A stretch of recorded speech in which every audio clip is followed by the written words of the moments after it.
That's correct.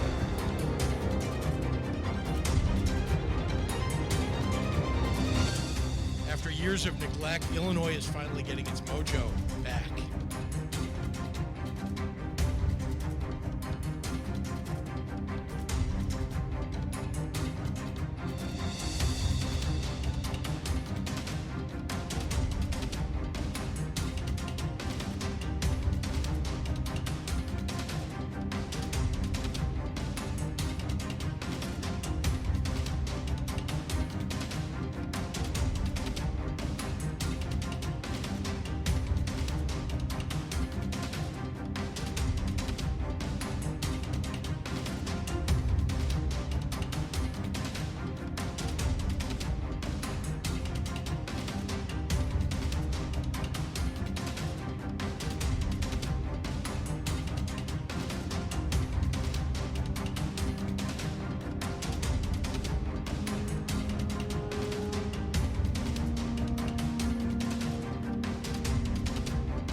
Ben, for the final time, quit calling me boy.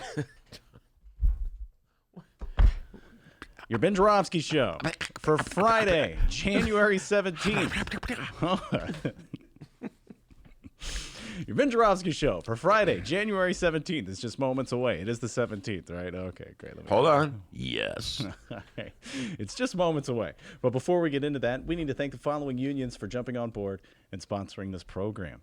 Unions like the International Brotherhood of Electrical Workers, Local 9. They sponsor this program.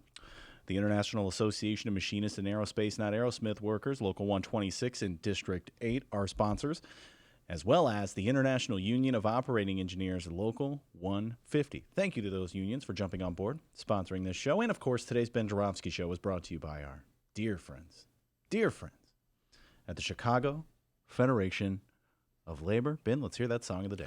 I thought I'm not supposed to sing one.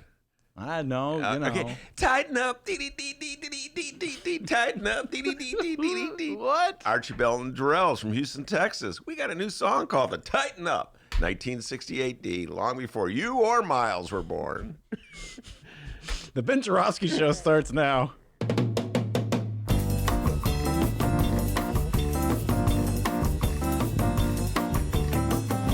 It is Friday, January 17th, and live from the Chicago Sun-Times Chicago Reader Studio on Racine Avenue, this is the Ben Joravsky Show.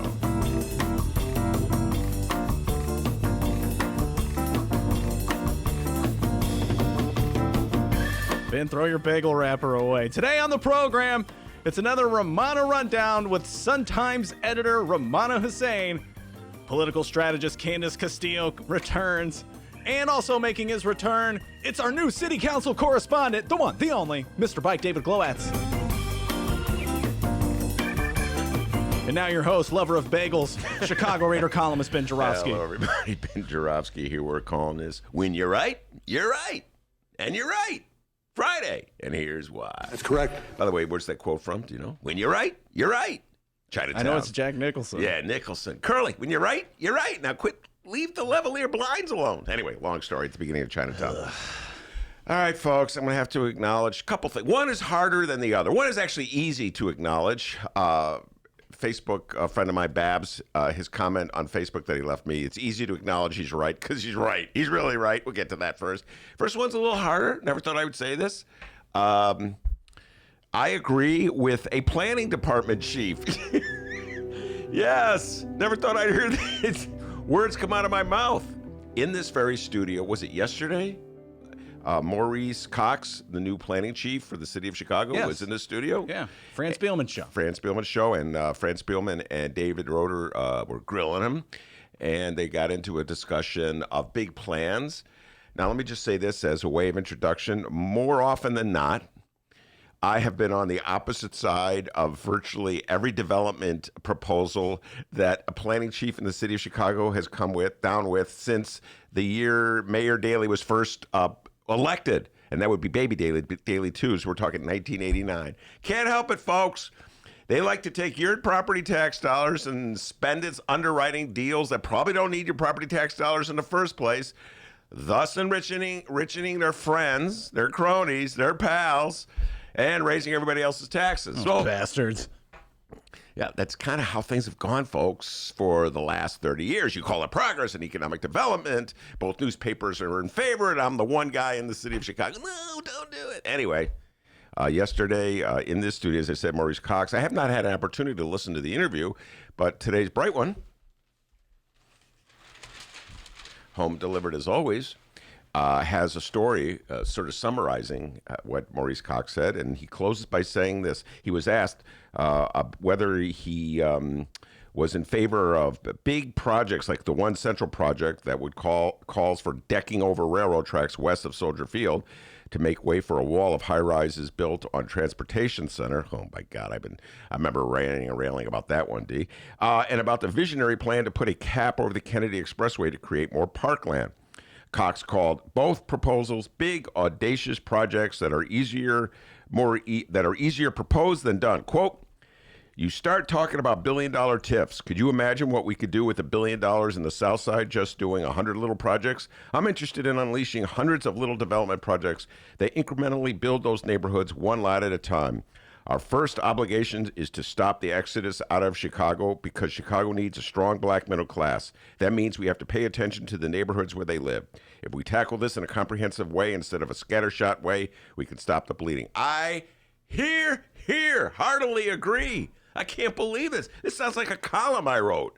I mean, I shouldn't say this because knowing the city of Chicago, he's getting called in our office right now by someone, Mr. Cox, you're a little too radical. You're a little too lefty. Sign on to these big projects because that's how things go in Chicago. But that's what I've been saying for years, folks. Instead of throwing all our TIF dollars, all our property tax dollars to underwrite developments in already developing neighborhoods, why don't we use them to bolster the neighborhoods that really need help? You know, and just to hear a planning chief say he's concerned about the exodus of black people from the city of Chicago, I believe that the city of Chicago sort of like in their own way welcomed the exodus of black people from the city of Chicago. They certainly didn't do anything while it was happening throughout the 90s and the O's. They talked about gentrification as a great thing. And, you know, Alden Lowry was the guy who kind of blew the whistle on this, the great demographer Alden Lowry. Came on the show. Where is Alden? We got to bring him back, D. Get working on that. Oh, wait. All right, here I go. You don't book guests. I book guests. At gmail.com. I remember interviewing Alden Lowry about this a long time ago, and I was asking him about the exodus of black people from Chicago. And I go, this is a serious concern. Why hasn't the city done anything about it? And I'm paraphrasing Alden's response, which was absolutely brilliant. He goes, well, Ben, apparently the people that run the city of Chicago don't see it as a problem. Anyway, I'm hoping that Maurice Cox has some influence, that this is just not idle chatter, that after I say all these things, and I may even write a column about it, they don't call him into the office and tell him to be quiet, stop talking like Ben. But it's a good start. I've never heard a planning commissioner talk this way.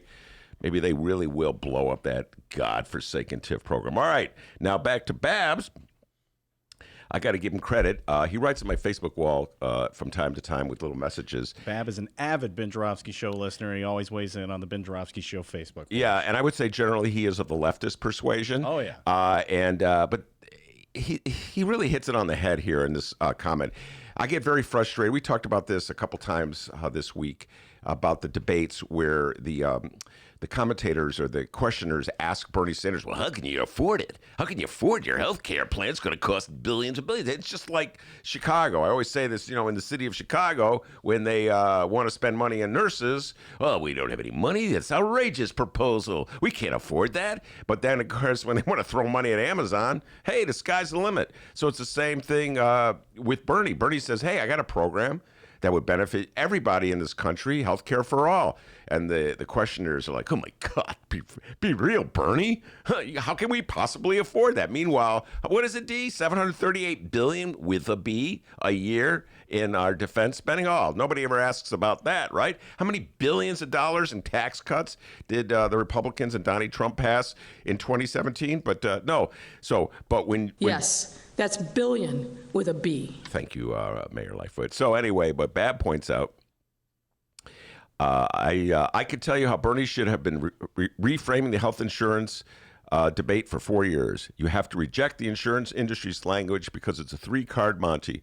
What's a premium? What's a deductible? How much do I pay a year? What affects what I pay a year? After 50 years of debates, people's eyes gloss over when they start hearing insurance industry verbiage, and they're easily led to believe the smooth corporate finance guy has their best interest in mind.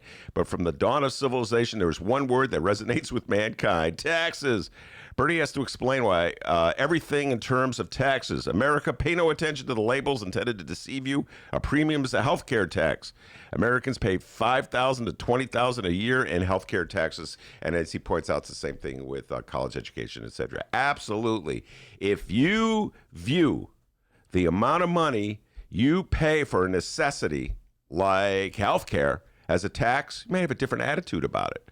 Everybody they act as though sort of inserted in the logic of the questions that are being asked of Bernie Sanders is like that the current health care costs no money. It's free. Like they're just getting it for free. Well, it's going to cost money.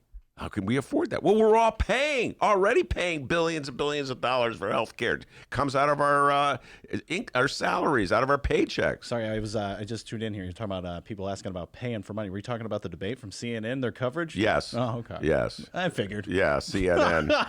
CNN's debate where, CNN is very concerned about the amount of taxes people have to pay, not so much concerned about the money they're already paying in premiums and for health care. So excellent point by Babs. I have to concede.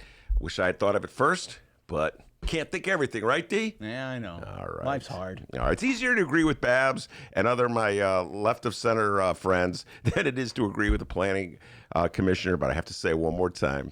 Gotta say it, D. Maurice Cox was right. Stop throwing away money in those big ticket items and start spending in the neighborhoods where it was tended. We got a great show today, everybody. Rummana Hussain will be here. Rummana's recommendations. We're going to go through the stories of the day and also talk about Oscars. We're all fired up. She's going to be part of our special Oscar show that's coming up next week. Candis Castillo, political strategist and consultant. She's sort of a Warren supporter. It'll be interesting on her take about the debates, what went down in the debates. Also, she has some interesting ideas about impeachment. That's unfolding as we speak. And then Dave Glowacz, Mr. Bike, ring, ring, ring. He'll come in here ringing that bell. Ring that bell. That's a song. Thank you. I was wondering. He will be breaking down the city council meeting on Wednesday. It's always fun to have to do this with Dave. He brings in did he send it to me yet? Yeah. Oh, he did. You know what? They just bypassed me. Why bother sending it to Ben in the first place? I agree with that. He's sending audio to me. Oh, I love when they send the audio. So you play the audio, we dissect the audio. You get to hear Alderman in action, get to hear Mayor Lightfoot in action. Good stuff. And we break it down and analyze it. Get your paper and pencils out, folks. We're going to tell you what's really going on with government in the city of Chicago. But before we do any of that, the young man from Alton. Oh, yeah. Back home, they call him Dr. Doobie with the news. Hey, everyone. How's it going? For the fourth and final time this week, let's find out what's happening in Chicago and or Illinois this afternoon. Actually, before we do that, Ben, I think all of our listeners, those who listen live and those who download, I think we'd like to hear those noises you were making at the top of the program. Can we hear the song of the day one more time? Oh, Archie Bell and Darrell Yeah. from Houston. First, we got a dance. It's used to call the Tighten Up. I just heard that Tighten Up. It's one of my favorite songs from the 60s. Again, long before anybody in this studio was born. And I'll tell you what, who knows the Tighten Up? Miles Porter's father knows the Tighten Up, that's for sure. Maybe Miles Porter's mother knows it as well. Yeah, Tighten Up is the 60s songs. Archie Bell and Darrell's. Editor Miles. Editor Miles, yes. Editor Miles. Mm-hmm.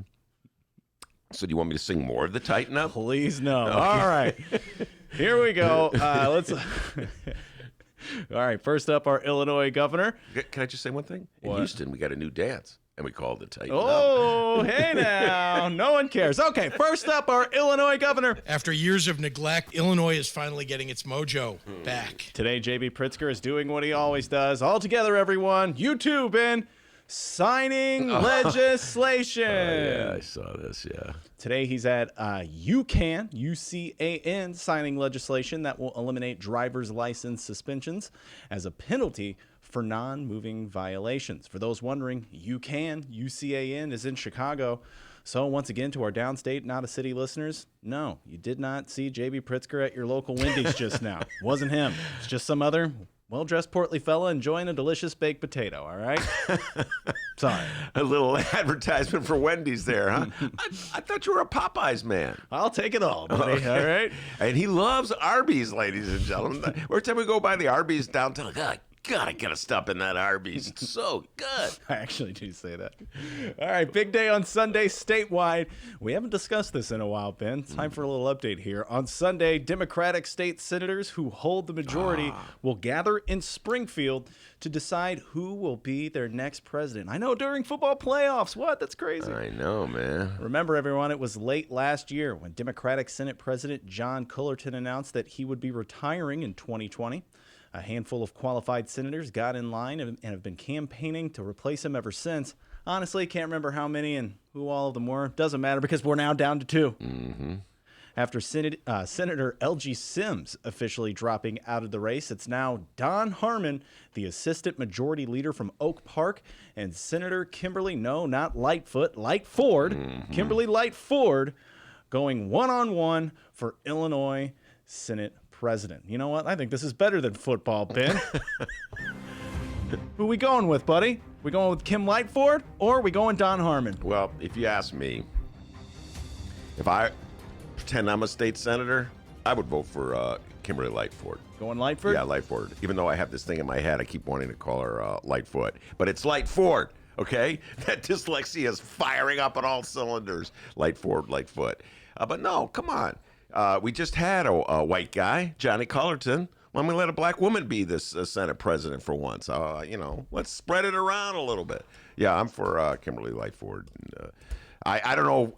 Realistically, will this be more progressive legislation out of the Senate? We'll have to wait and see on that one. Johnny Cullerton was not exactly a progressive, to put it mildly. He was sort of Rahm's favorite state senator. His job, by and large, was to block progressive legislation that people in the city of Chicago wanted, that Mayor Rahm didn't want. That and the fact that, I'll tell you what, he could tell a joke. John Cullerton could tell a joke, all right? Oh, yeah, he's so funny. so if that is your chief qualification, he's your guy. So I'm hoping that we'll switch things in the state Senate, and the Senate will no longer be the place where they just, send legislation to die. You know that old game they play, like Michael Madigan would allow legislation to pass the House, like, let's say, the elected school board bill, and then it would die in the Senate, and everybody in Chicago would be like, what happened here? I thought we had this legislation passed. And then the next year they would try it again, and yep, one more time, die in the House. I mean, pass the House, die in the Senate. Yeah, that's how it goes in the state of Illinois. Progressives, everybody wants to be a progressive, but when it comes to progressive, not so progressive, if you follow what I'm saying. So maybe this will change in the state Senate. All right, so there you are. Ben's going with Lightford. We're going to have to wait until Sunday to know who the next Senate president will be, and we'll have to wait until Tuesday to talk about it. But yes, and I've been reading about the selection process. It's pretty interesting. I've never followed a Senate president selection process, but everybody gets to vote. Republicans get to vote too. I don't know about that. Why do they get to vote? They're the minority party. Oh, isn't that interesting? When it comes to minority rights, Republicans are against them for like real minorities, but when they're in the minority party, hey, we got rights too. Just pointing out that inconsistency with my not so beloved Republican Party. Oh, and hey, to all of our Illinois senators out there, I know you're all getting together on Sunday, your day off. No shady business, all right? No. By the way, I just realized with my track record, I probably was I sealed doom for Lightford by endorsing her candidacy for Well, president. I don't know. You voted Lightfoot, and she won. That is correct. You got a good record going lately. I voted Lightfoot, and she won. And then she promptly flip-flopped on that TIF deal. But you know what, D? I'm going to be a positive, okay? Yes, she flip-flopped on Lincoln Yards. Yes, she killed the lawsuit that would have killed Lincoln Yards. But her planning commissioner, Maurice Cock, came into this. It must be this room, D. It must be something about this room with the sign on the wall and, your presence sitting there. And it's like, uh-oh, I feel my inner Ben Joravsky. Because Lori Lightfoot, when she was when she was in here, she was like talking like me too. So it must be something about this room. Something. Yeah. Then, of course, they leave the room and go, thank God I'm done with that room. So we'll see if Maurice Cox is... as progressive outside of this room as he is in this room. But seriously, senators, don't go placing your bets on who's going to win, Lightfoot or Don Harmon. No shady business. And speaking of shady business, the following comes from the Chicago Sun-Times and Fran the Woe-Man Spielman. Embattled Illinois House Speaker Michael Madigan's hand-picked alderman was accused Thursday of engaging in, quote, prohibited political activity by putting his name and Madigan's on a graffiti blaster bought in 2013 with taxpayer money. Yes, this is an update on that damn dirty corruption in Illinois. Mm-hmm. Marty Quinn. Inspector General Joe Ferguson's quarterly report does not identify Alderman Marty Quinn. Ben, of what ward? Third. Come on. 1-3. That's correct. Thank you. Our host, ladies and gentlemen. He knows the city council. All right. Inspector General Joe Ferguson's quarterly report does not identify Alderman Marty Quinn as the alderman who used city equipment to promote himself. But and his political patron, and used a photo of the equipment in a political ad featuring himself and his state representative. It simply accused, quote, an alderman of playing politics with city equipment and of knowingly allowing, quote, a non-city employee to use the city-owned graffiti blaster throughout the state representative's district, which extends outside the city limits. Ben, what the hell? Or did I just read here? Am I outraged about this? All right, so folks, you get graffiti blasters going throughout the 13th Ward on the far southwest side of Chicago, and it has Madigan's name on it. It has Alderman Marty Quinn's name on it. So effectively, they're using a public thing, a graffiti blaster, to promote a private politician, an alderman, a state rep. Is that right? No. N-O. Okay? It's not right. Stop pointing at me. I don't know. The things that people get outraged in the city of Chicago. But I just got finished talking about how you had this program, an anti-poverty program that's intended for the poorest neighborhoods of all, and the city council passed a $1.3 billion, that's billion with a B, handout to some upscale developers to develop a neighborhood that doesn't need development. And everybody's like, oh, well, seems good to me. We call it economic development. But the reformers in Chicago are outraged, shocked and outraged that Michael Madigan and Marty Quinn put their names on a graffiti blaster. I would say that reformers in the city of Chicago will do absolutely anything to avoid the essential corruption in this city, which is like the rich take money that's supposed to go to the poor. That's just me thinking about it. But I'm going to join their bandwagon. I'm outraged. Tell you that Marty Quinn put his name on a graffiti blaster. But I'm more outraged that Marty Quinn put his vote on that TIF deal. How about that, D? Take a chill pill, man. Oh, sorry, Chill out, dude. Hold on. Oh, it's legal now, D. So, no, am I outraged, And by the way, it's funny how they just keep going. Marty Quinn, Madigan's hand-picked alderman. Madigan. They just want to put Madigan's name. You talk about Madigan putting his name on a graffiti blaster. Everybody wants to put Madigan's name on any story. Madigan's hand-picked alderman. Well, the voters of the 13th Ward have elected him, I think, 2 times, D? I think it was the last election was his overwhelming victory. He beat the kid. What was the kid's name, D? You remember that? Oh my goodness, I'm not. Come on, you can do it. I can't remember. I don't even have to look it up because I remember. The old guy with the memory. All right. David Krupa, was it? Krupa? Yeah, that was it. Maybe it's the guy who was like, he loved Trump, the Trump supporter. I'm supposed to be outraged by the Trump supporter. Anyway, Marty Quinn went overboard to try to get Krupa off the ballot. And he prevailed. He was on the ballot, and then Marty mopped the floor with him anyway. So I got this thing, but can I just continue since I'm really on a roll here? Thank you. Who is this host? When I'm driving down Ashland on the rare moments, no, it's not that rare. I try to, Dee likes to drive the car home, so I try to drive every now and then. I go past these horses. Isn't that what they're called, Dee? The old horses, Not like the animal? No, not like the kind of horse that J.B. Pritzker puts on a farm, but the wooden horses. I'm not a perfect person. And they still say they're horses. The wooden horses that you put in the street to block traffic. Oh, okay, yeah. Aren't they called horses? I don't know. Come on, man. You're from Alton. You should know this kind of stuff. And it's still I know about actual horses. The man loves horses, ladies and gentlemen. Have you ever ridden a horse? Yes. I've tried it a couple times. I'm not feeling a horse. It's always, I don't know, something weird about going up and down. Anyway, it still says courtesy of First Ward Alderman Flores. Manny Flores hasn't been the alderman of the First Ward since I want to say 2011. Don't quote me on that. I'm not. Okay. And for 10 trivia points, who replaced him as alderman of the First Ward? Mm-hmm. Yeah. Joe Moreno? Very good. Whoa! This stuff is wearing off on you. Anyway, it's still, you see these horses, property or courtesy of. And I remember Terry Gabinski in the 32nd Ward had his horses. You still see some of those floating around. Where was the outrage about that, huh? When Manny Flores put his name on a horse. So, no, listen. Someone probably just tuned in. Floating horses. What the? All right, so listen, reformers in the city of Chicago, all you do-gooders on the lakefront who love Pete Buttigieg and Amy Klobuchar so much, I'll join your crusade against Mike Madigan putting his name in a graffiti blaster when you just once, join my crusade against doling out billions of dollars to high-price developers. Huh? What's that you say, lakefront reformers?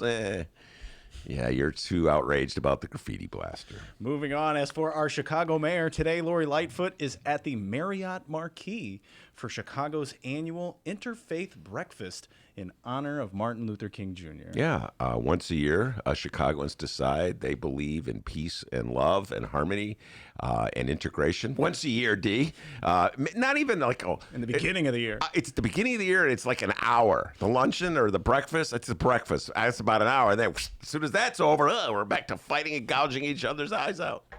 Yeah, rumor has it she tried talking them into making this a little more productive by pushing it up a few hours and having them a good old-fashioned luncheon. But the Marriott simply didn't get it. She loves luncheons, everybody. Don't they understand? The mayor loves luncheons. You watch. This being Chicago next year, we're going to have a Martin Luther King luncheon. No, they do it early. It's like all the movers and shakers. They get it done early, They want to get all that brotherhood out of the way early so, got that done with. Now I got the rest of the day to just gouge everybody's eyeballs out. So anyway, Chicago, so brotherhood. That's the news. Of course, we'll keep you posted on those stories as today's program rolls along. We got a little more time until our guest, Rummana Hussain, joins us for another Rummana Rundown. What are you going to be talking about with Rummana, Ben? Well, we're going to go through some of the stories in the Chicago Sun-Times. This IPRA investigator revealed info on police shooting story. Every time I thought I've reached the end of Chicago scams, there's a new one that emerges. This one is quite enlightening. Man, I'll tell you what. You know what? Once a year for an hour, the movers and shakers of Chicago get together to preach brotherhood. Then when that hour's up, they go back to doing what they're doing, what they usually do, which includes coming up with scams to screw people. This is an interesting new one. I hadn't thought of this one before. And, of course, we're going to talk Oscars. Somehow or other, the Oscars managed to nominate 5 directors, not one of whom is a woman. That's interesting. You've been ranting and raving about this one all week, Ben. Yes, I have. Get it off your chest and leave it at the door after this, all right? Well, no, we're going to be talking about this next week as well. A whole special bonus. And Sergio Mims, I'm I have so many outrages about the Oscars. As a downstate guy, I don't get the Oscars.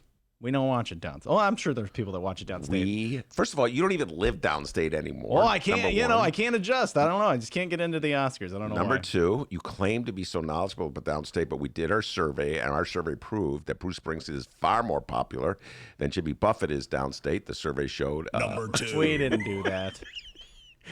And no, but you may be right about the Oscars. Nobody watches them upstate either. So I'm pretty much the only. I mean, like guy. when I moved up here, there were like people having parties, like get-togethers, all about the Oscars. That's I never have a party. I just watch the Oscars. I've been watching the Oscars since the 60s. all right. Let's go to the YouTube live stream chat before we take a break here. Shout out to everyone who has weighed in here. Looks like the gang's all here. We got Brianna here, Steven's here, and we got that right-wing feller that's been weighing in lately. He's there. KMA Barry's here. Ben, what's KMA stand for again? I can't remember. I'm not allowed to say. You won't let me swear. Kiss my beep. That's what that stands for, guys. All right, so let's read your comments here. Let's see. Kyle weighed in. He says, as a Chicago voter, I only get outraged about ketchup on hot dogs. Anything else that seems outrageous, I choose to ignore because I'm vegging out in front of a TV. That sounds like a typical Chicago voter. Speaking of TVs, Barry weighed in. Barry, haven't seen you in a while. Welcome back. He says here, just had time to check what's happening. Dr. Doobie, my wife... My name's Dennis. Dr. Doobie, my wife made me fix her phone, so with the one click, she can cast our podcast on his 50-inch Samsung television. You guys looked good life size. What can We're I on this say? guy's 50-inch television. Man, what can I say? Oh, our right-wing friend weighed in. Trump already won 2020. That's a You know what's funny when people, they go, Ben, I'm going to make a prediction. Jeff Johnson said this yesterday. Ben, I'm going to make a prediction. Donald Trump's going to be like, they're going out on a limb, you know? I mean, in the last 40 years, only one incumbent president has been defeated. So it's kind of like a safe bet to bet on Donnie Trump right now. Okay. So. And finally, we'll read Steven's comment. He's a devotee to the Ben Joravsky show, and this comment proves it because he knows our host, Ben Joravsky. Earlier, you announced you just knew the ward Marty Quinn was for, 13th Ward. Steven weighs in and goes, yeah, but where did he go to high school? Good one. Good one. Marty Quinn, I used to know this. I should know. I want to say Brother Rice. But Frank! Frank, if you're listening, look that up. I'm going to go with Brother Rice. All right. Could be St. Rita, though. One of the others, a Catholic school in the Southwest. Listeners, if you're tuning out now, you're crazy, all right? Rummana Rundown coming up. I know where Rummana went to high school. Also, we're going to find out where Marty Quinn went to high school. Don't go anywhere, people. It's the Ben Joravsky Show live from the Chicago Sun-Times.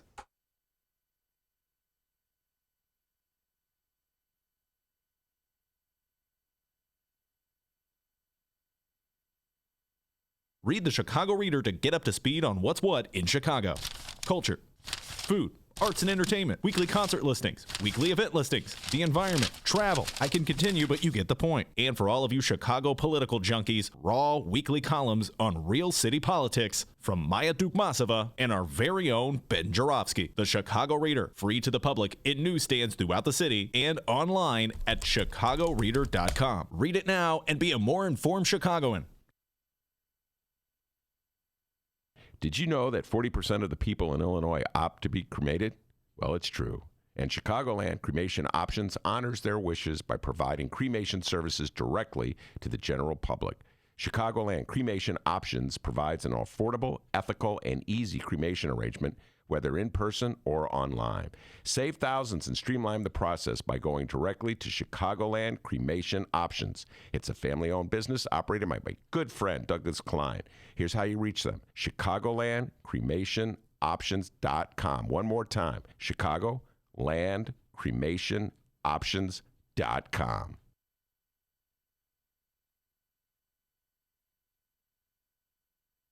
Right now, available for download at both Chicago Sun, or at just the Chicago Sun-Times website. Almost said Chicago Reader. Force a habit there. Exclusive right now at chicago.suntimes.com. It's this week's Fran Spielman Show. Ben, you were just talking about the fella. His name's Maurice Cox. Maurice Cox was the guest of Fran Spielman this week. He's, what's his title? The planning commissioner of the city of Chicago, and I found myself agreeing with what he said. I almost passed out when I was agreeing with it, and I felt compelled to say, right on, Maurice Cox. Let's wish you were planning commissioner in 1990, but Here's a little clip of Maurice on the Fran Spielman show. Maybe. Oh, this isn't going well. Are you talking about a massive rewrite of the zoning code? No, no. I am talking about convening a conversation with Chicagoans about the wide cross-section of things that go into making up the quality of life. That's transportation. That's the role of our parks. That's our housing, what type of housing we want. The sum total of all of those is what I'm talking about. You can't isolate one item because they're all interconnected. He's a smart guy. It's Maurice Cox.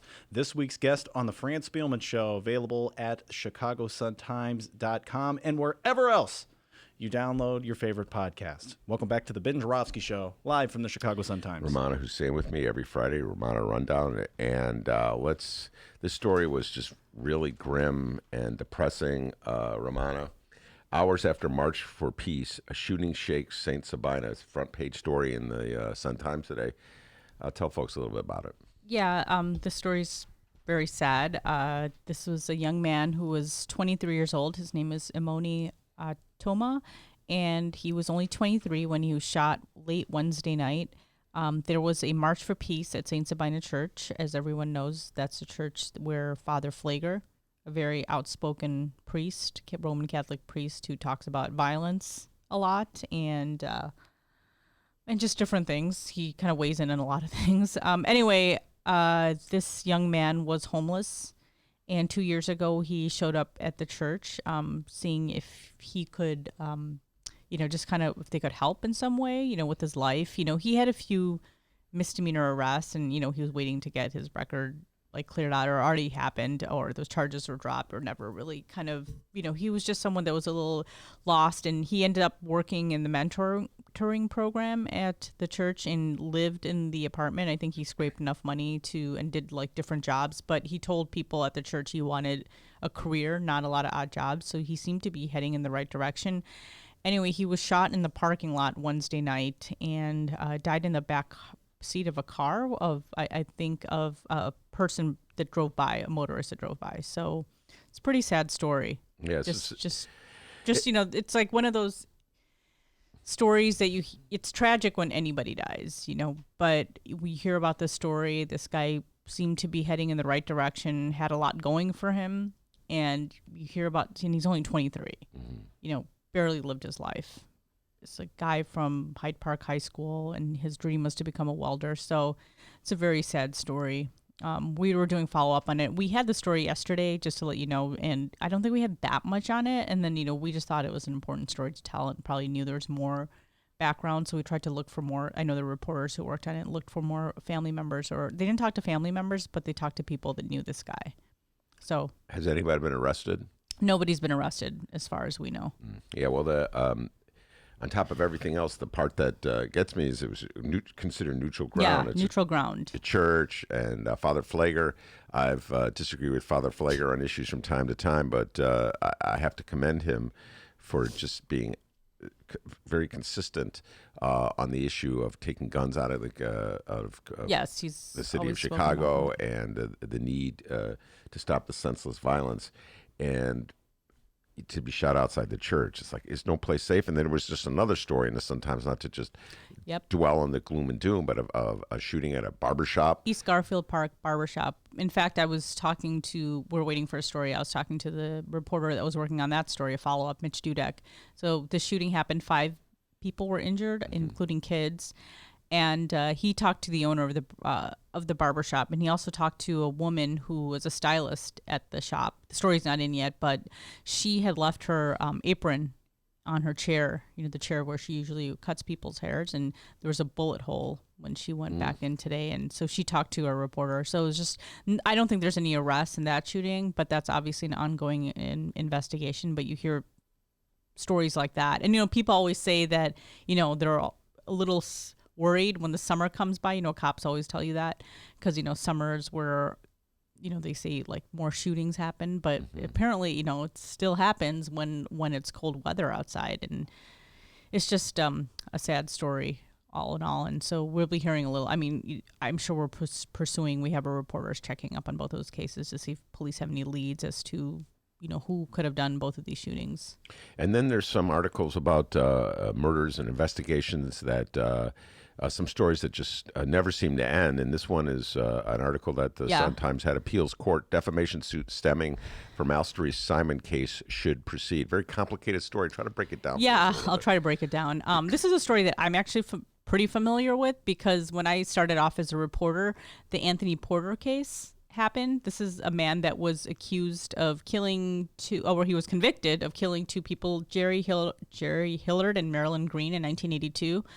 When I was a young reporter working at City Hall, the charges were dropped against him because at the time, David Protest, who worked for Northwestern University, he was a big rock star at that time because he worked in a lot of wrongful conviction cases. Not literally a rock star. No, but yeah, you know what I mean. Rock, yeah, sorry. Anyway, he basically said that he had videotaped a man confessing to the murders, and that man was Alstory Simon. So Alstory Simon ends up being convicted. He ends up pleading guilty to the murders, but Anthony Porter gets released from prison, and then Alstory Simon goes to prison. Got sentenced to 37 years. He ended up pleading guilty to the murders. Then it turns out that State's Attorney Anita Alvarez did a whole reinvestigation on the case, and it turns out that David Protest and the students had worked with a private investigator named Paul Ciolino. I think that's how it's pronounced. Anyway, he's the one that put out this lawsuit, and he's suing Alstory Simon and 9 others, saying that Alstory Simon defamed them. Because what happened was Anita Alvarez looked in this case and said that Northwestern students and David Protest used aggressive tactics in getting unethical and tactics to get Alstory Simon to talk about his quote-unquote confessions. And Anita Alvarez ended up, and then so in 2014, Alstory Simon gets released from prison. And Anita Alvarez said that it was Anthony Porter who actually committed these crimes, but they can't, retry him because of double jeopardy. That's what Anita Alvarez said. So anyway, Paul Ciolino files this lawsuit. It was dropped, and then he appeals to the appellate court, and the appellate court said that it should be remanded to the county courts system. Mm-hmm. So this lawsuit is still pending now. So I was at 26 and Cal when when the Northwestern University's case was up before a judge, and David Protest, had come to the court hearings, and they talked about, the different tactics that, the Northwestern students had used.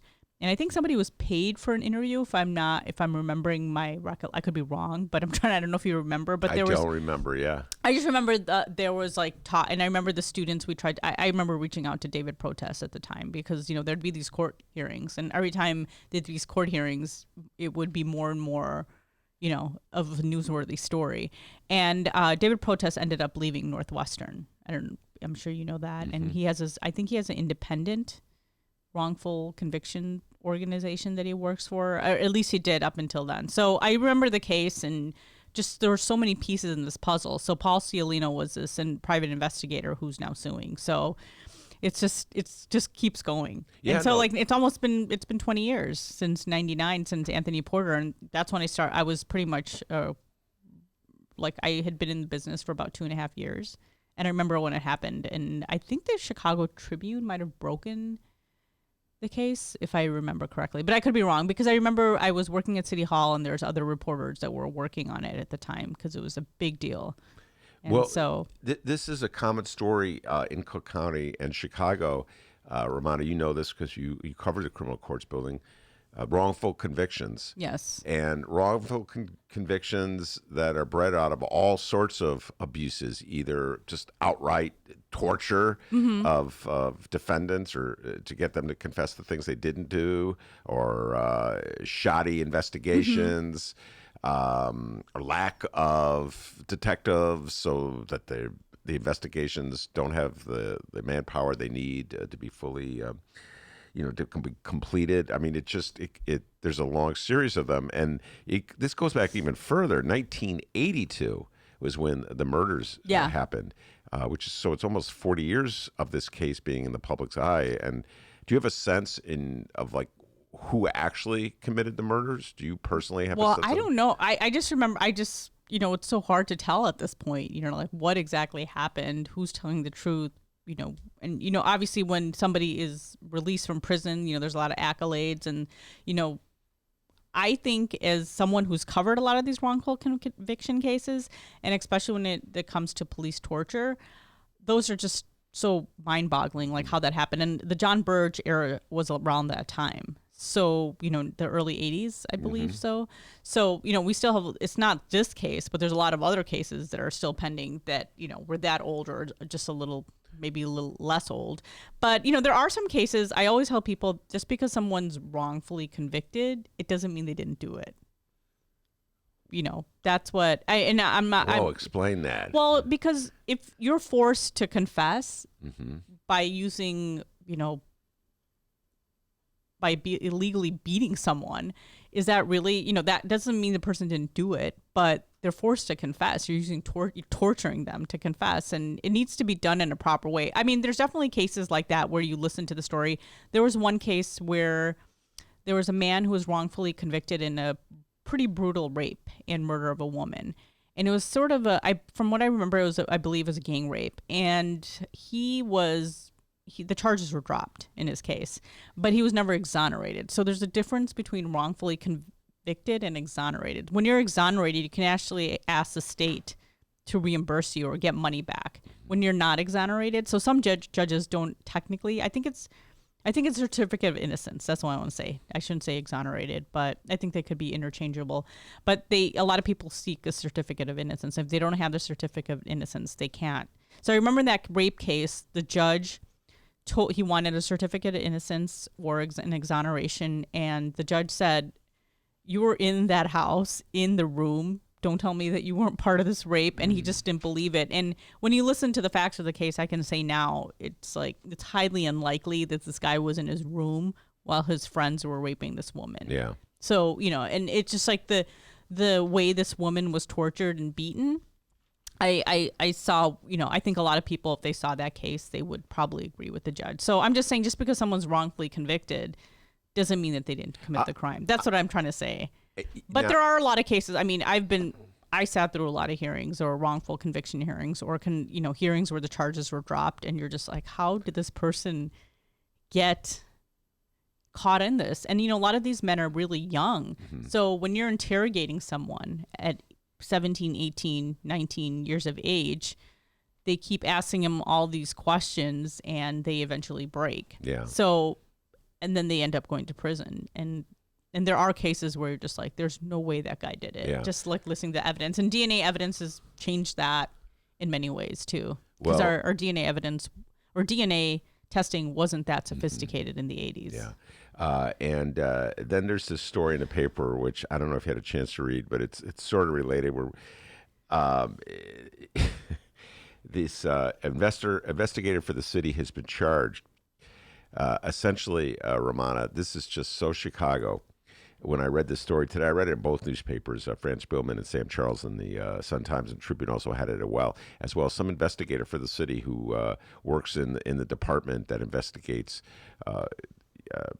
police misconduct allegations, the Independent Police Review Authority, it's no longer in existence, but whatever, was accused of taking the names of people who've filed reports and sending them over to lawyers, private lawyers, with the numbers so that the private lawyers could contact them.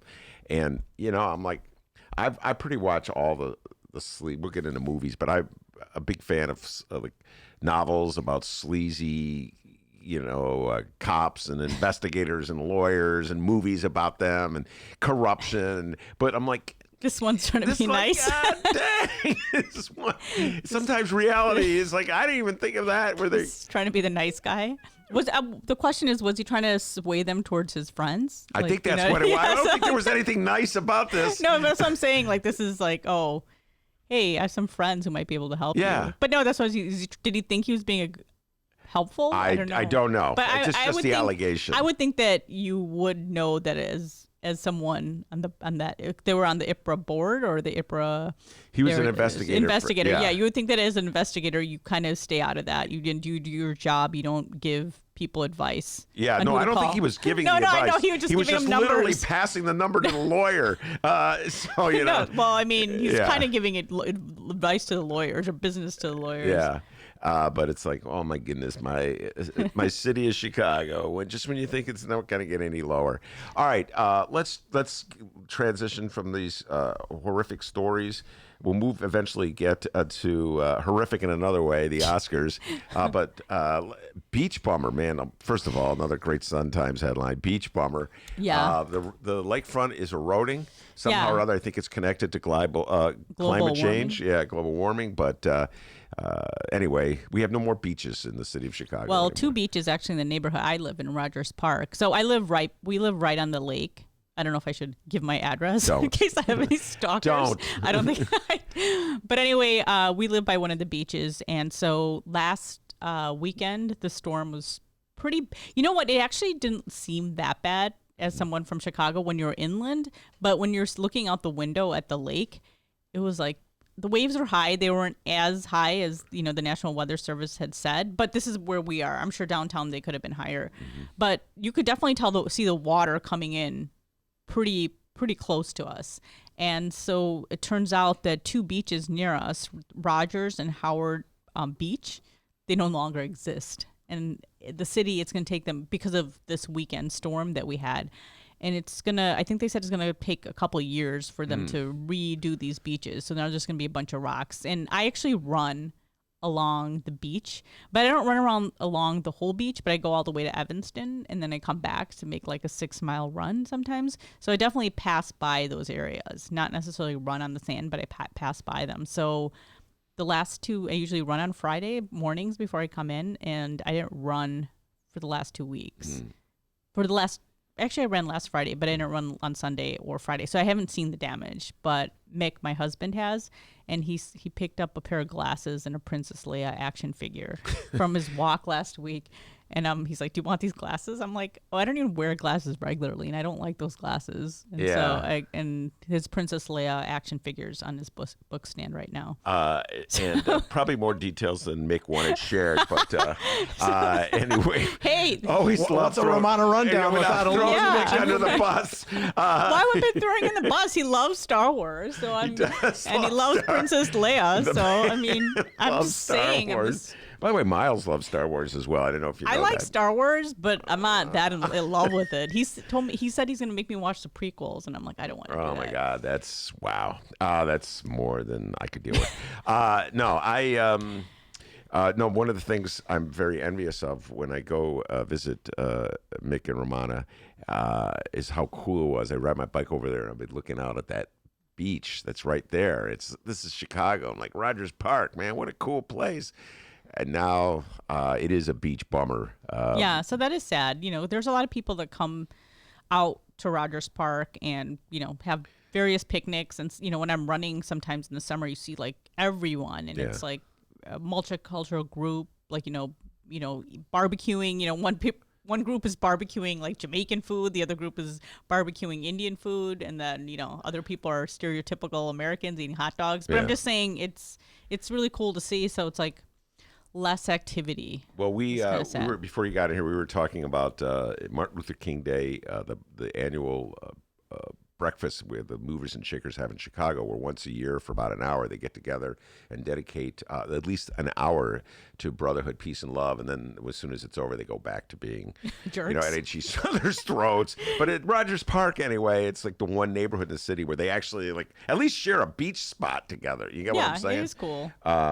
All right, now let's get to the Oscars. You and I have been dying to talk about. I bumped into Rummana in the hallway on Tuesday. I forget when it was, and we were both ranting and railing about. I thought it was you texting. Oh, text. It could have been. I woke up to alerts about the Joker getting 11 nominations when I woke up on Monday. And I was like, all right. Now, I mean, not to say that I do want to see the Joker. You've not seen it. I should tell everyone I have not seen it, just because I remember the reviews not being super favorable.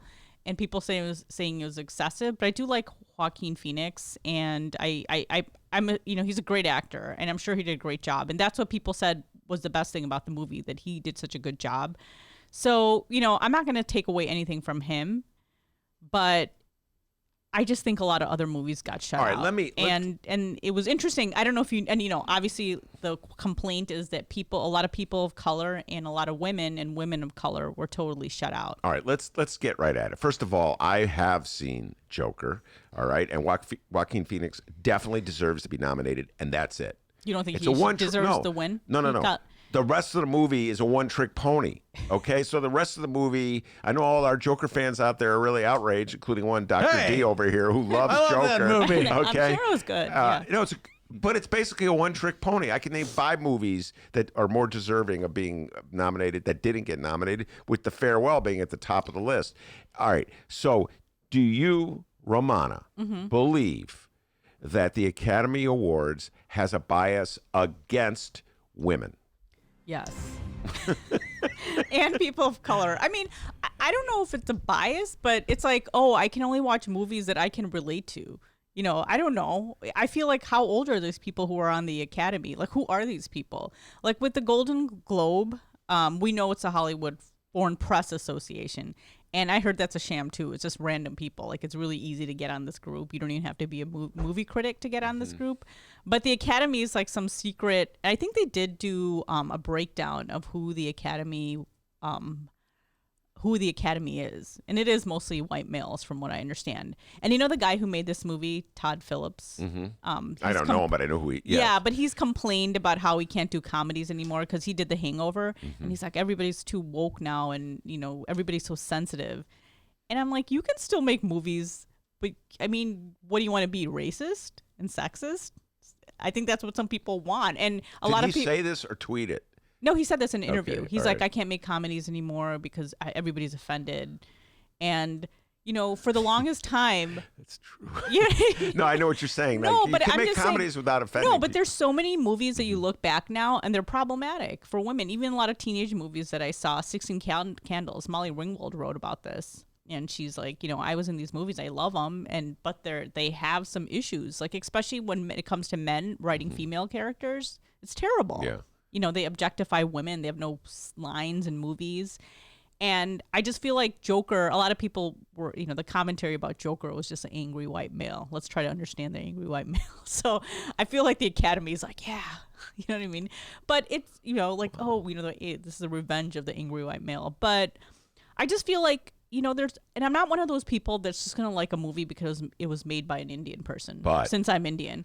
But no, I mean, I'll tell you if I think a movie is not well made, if it's made by like a woman of color, and especially if they belong to, my group. But I thought The Farewell was excellent. And it was not made by an Indian woman. So just for the record. No, it was an Asian woman, but it was an East Asian woman. And then Uncut Gems, which I haven't seen that one yet, but that's probably so good. And everybody said Adam Sandler, and he's like a Jewish man. He got robbed. He got robbed. And absolutely robbed. I like Dolomite Is My Name. I didn't think it was my favorite movie, but Eddie Murphy everybody got felt like robbed. Eddie Murphy got robbed. Sorry, he got robbed. And those are all. I mean, I didn't see Uncut Gems, but I can't speak for. But everybody who told me who watched it, my siblings watched it. They said it was really good.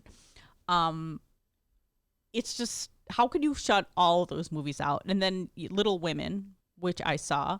Me and my friend in the Sun Times, I won't say who, we were talking about how we think Greta Gerwig as a person seems like a annoying hipster. But anyway, we still think that she got robbed. She totally got robbed. So as a director, that movie did get some accolades. And then a lot of people feel like Jennifer Lopez. I thought Hustlers was good. I didn't think it was like excellent, but a lot of people felt like Jennifer Lopez got shut out also. And Lupita Nyong'o, I think I'm pronouncing her name right. She was in Us.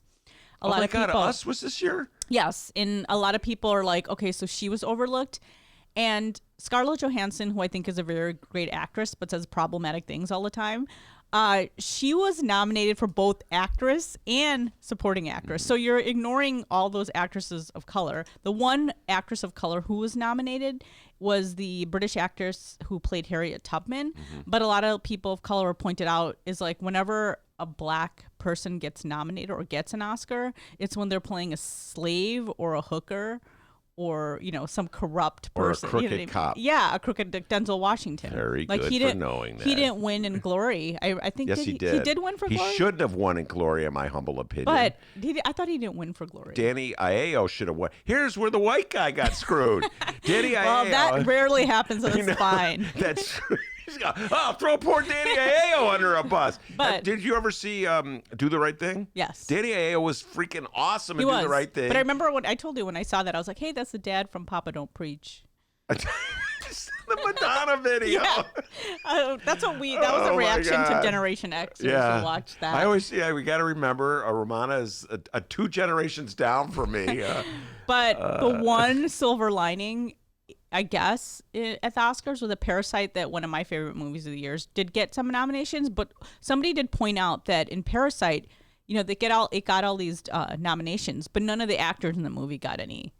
Yeah, Love. And that's interesting. And someone said that's what happened to Crouching Tiger, Hidden Dragon. Like, they got a lot of awards, but none of the actors were given any. Is Why it do you because think- why do you it's think that because is? look at a bunch of foreigners. Why are we going to give it to them? We only give it to people who look like that when it Or comes to a foreign film. They won't give it to someone not speaking English. Yeah. Although Antonio Banderas was nominated this year. But that was Pride and Glory, and that was made by Pedro Almodovar, who's a Spanish director. Yeah, but it's still speaking a foreign language, so it gets thrown Yeah, out. but why? But and the other thing that made a lot of people annoyed is that Issa Rae, who was on the show Insecure, and John Cho, who was in Harold Kumar, they were the ones making the announcement. They had 2 people of color making the announcements of the Oscar nominees. And I think they, while they were reading all these names, kind of knew what was happening. So Issa Rae, I don't know if you read, well, she named all the best directors, all the white men, or I think it was mostly white men, who were nominated for best directors. And she said, congratulations to all those men. Yeah. Maybe the director from Parasite was nominated for that too, but I'm not sure. But she just basically pointed out that they're all men. She probably felt like a woman of color, or a woman in general, was ignored. We just want to promote the discussion we're going to have in a week. Sergio Mims, who probably knows more about movies than anybody in the city of Chicago, will be in studio. We're going to do a bonus, and Rummana is going to join us. So she has like 2 movies she still has to watch before she could do this. Because you have to. Although you can. Uncut Gems. I'll try to watch that this we weekend. didn't get nominated for anything. Yeah, I know, but I can Nothing. still watch it and complain about it. Yeah, right? complain about it because it's a great flick. I feel like I'll like it. No, it's a great flick, and The Sandman will get no love. Here's another bias. Because he's Jewish? Because he's Jewish? No, comics.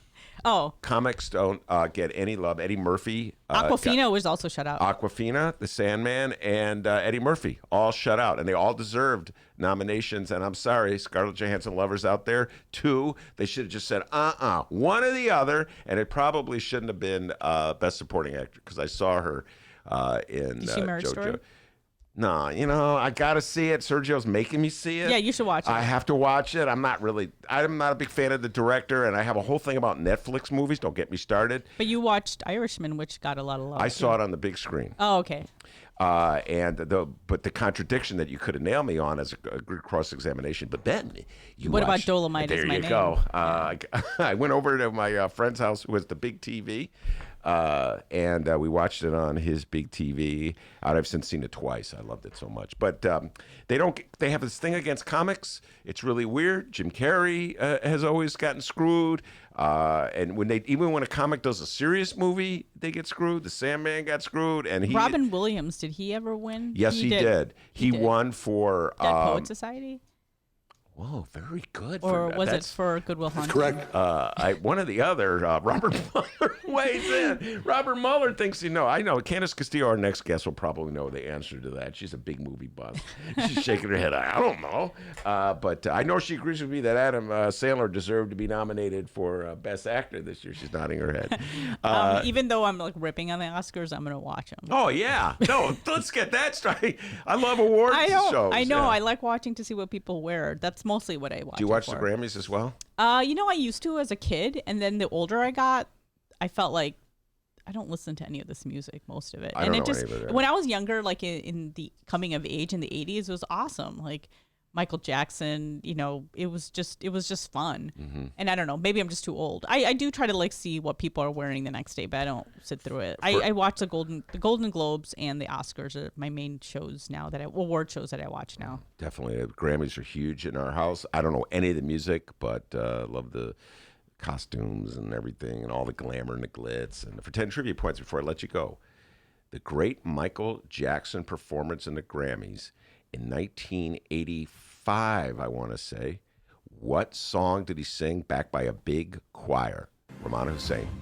Billie Jean? No negatory. Candis, I'm looking at you. Do you know? Want me to sing it? No, you don't.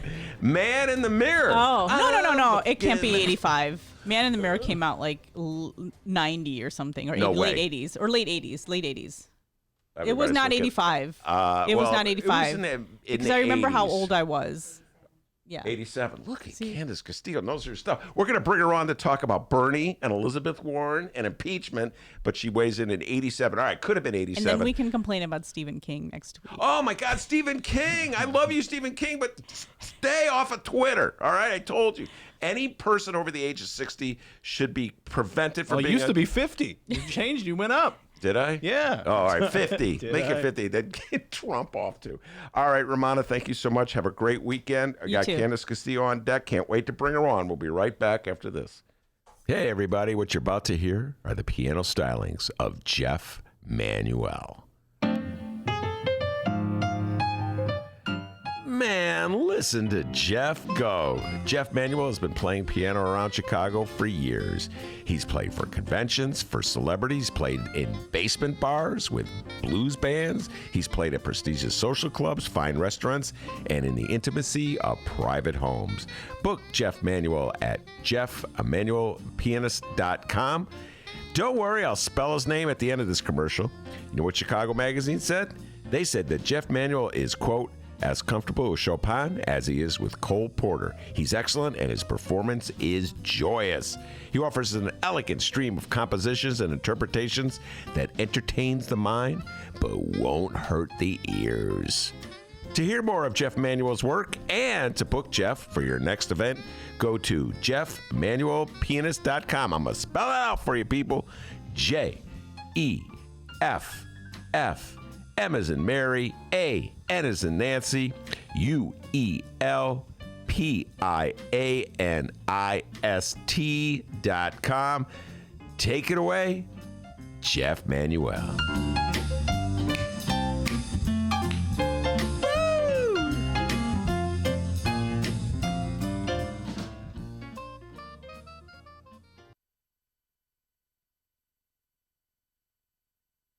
It's Chicagoland's adult entertainment playground.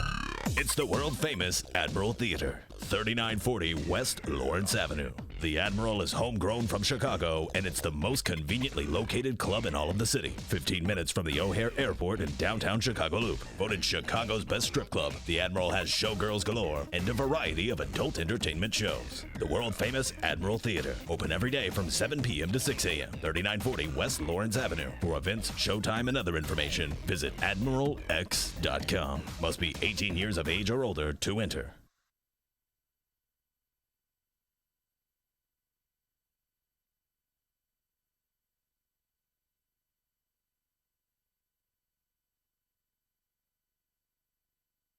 How did you go from sharing stories over the years to deciding to write a book? Good question, Mayor. Good question.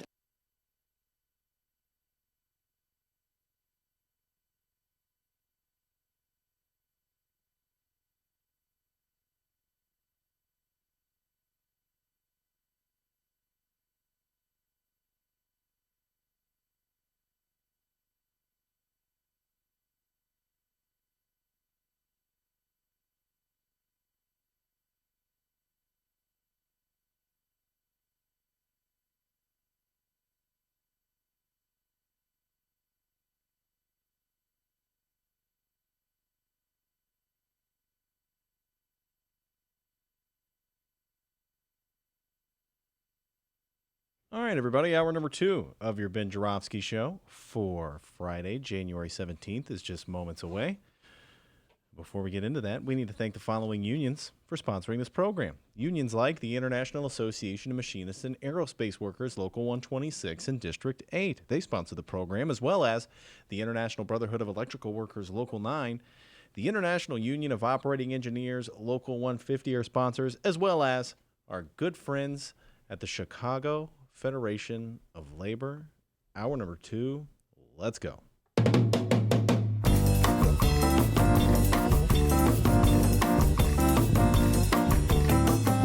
It is Friday, January 17th, and live from the Chicago Sun-Times Chicago Reader Studio on Racine Avenue, this is the Ben Joravsky Show.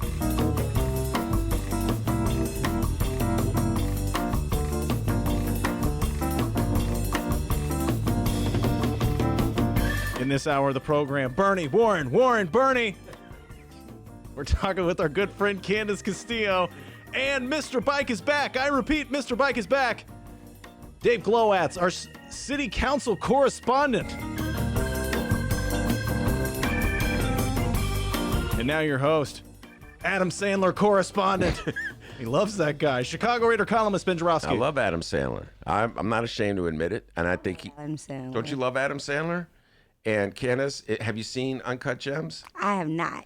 It's awesome. I urge everybody to see it. If for no other reason, we're about to, I know we weren't scheduled to talk about this, but the city of Chicago is embracing bringing a casino downtown. And folks that treat gambling as though it's nothing, a walk in a park. And I know a lot of people who deal with addiction to gambling and cannot stop chasing that money, that dollar. And that is the character that Adam Sandler plays. And he does a great job in the movie Uncut Gems. It's all about a compulsive gambler. I got to see it. I had a friend actually in college, and she was addicted to online gambling. Yeah. As a college student, it's like this was the early 2000s when it was new, and online gambling, she just couldn't stop. Yeah. I got friends like that. They just chase it. You know what I mean? You lose it, but I can get it back if I go here. And and you chase it. That online gambling, it's so easy. And Adam Sandler, I don't want to give away anything in the movie other than to say it's a great movie. And The Sandman deserved an Oscar nomination. All right, before Oscar's so white. I mean, talk about it's that. not. There's a lot of black and brown movies that are always locked out of Oscars, including the Oscars being as white as it is. Wasn't surprising after When They See Us was locked out of the Golden Globes. Yes, that was so. a couple I years mean, ago, yeah. it wasn't. That was this year. Actually, When They See It, yep. Was it 2019 or 2018? 19. It was the Golden Globes that just passed. So it was expected that Oscar was going to be as white as it was after the Golden Globes were. So, I mean. So when you were a kid, did you watch the Oscars? For the dresses. So you did watch them, yeah. For the dresses. My mom was a seamstress. So if we wanted to know what was coming up that prom season, we watched for the dresses, the Grammys too, all the award shows. Now I watch the dresses on Instagram, so I don't have to watch it. You don't even watch the Oscars at all. Would you watch the Grammys? No, because like the guest before me, I don't know anybody who's performing. I'm like, really? That's how they look? They sing that song? I don't think you should be watching this. Whatever. I can't anymore. Now, wait. All right, before we go, Dee has an update. You dropped a bombshell on me right before you came on, and so I'm going to ask you a follow-up to it. You said it's okay to ask you. But we were talking about Michael Jackson. And 1987 was the year of Man in the Mirror, which is one of the great Grammy performances of all time. And then you dropped a bombshell. Your son, did you say, is a Michael Jackson imitator? Did I get that right? Impersonator? So Jaden has been a Michael Jackson impersonator, paid gigs and all since he was 4 years old. This was not my doing. One day I had more than enough of the children's program, Yo Gabba Gabba. And I had to watch the Thriller video for action we were doing when I worked for SEIU Local 1. Shout out to Local 1. For Halloween. And we had to learn the Thriller dance. And I watched it, and Jaden was scared, and he wanted to watch more and more Michael Jackson videos. So took him to daycare that Monday, didn't think anything of it, and his daycare provider was a home care provider. Shout out to HCII, SCIU. She said, Candis, he knows all the steps from Thriller. And she was the first one who put him in talent shows and block club performances and stuff like that. And it just went on from there. So does he lip sing to actual Michael Jackson songs, or does he sing them himself?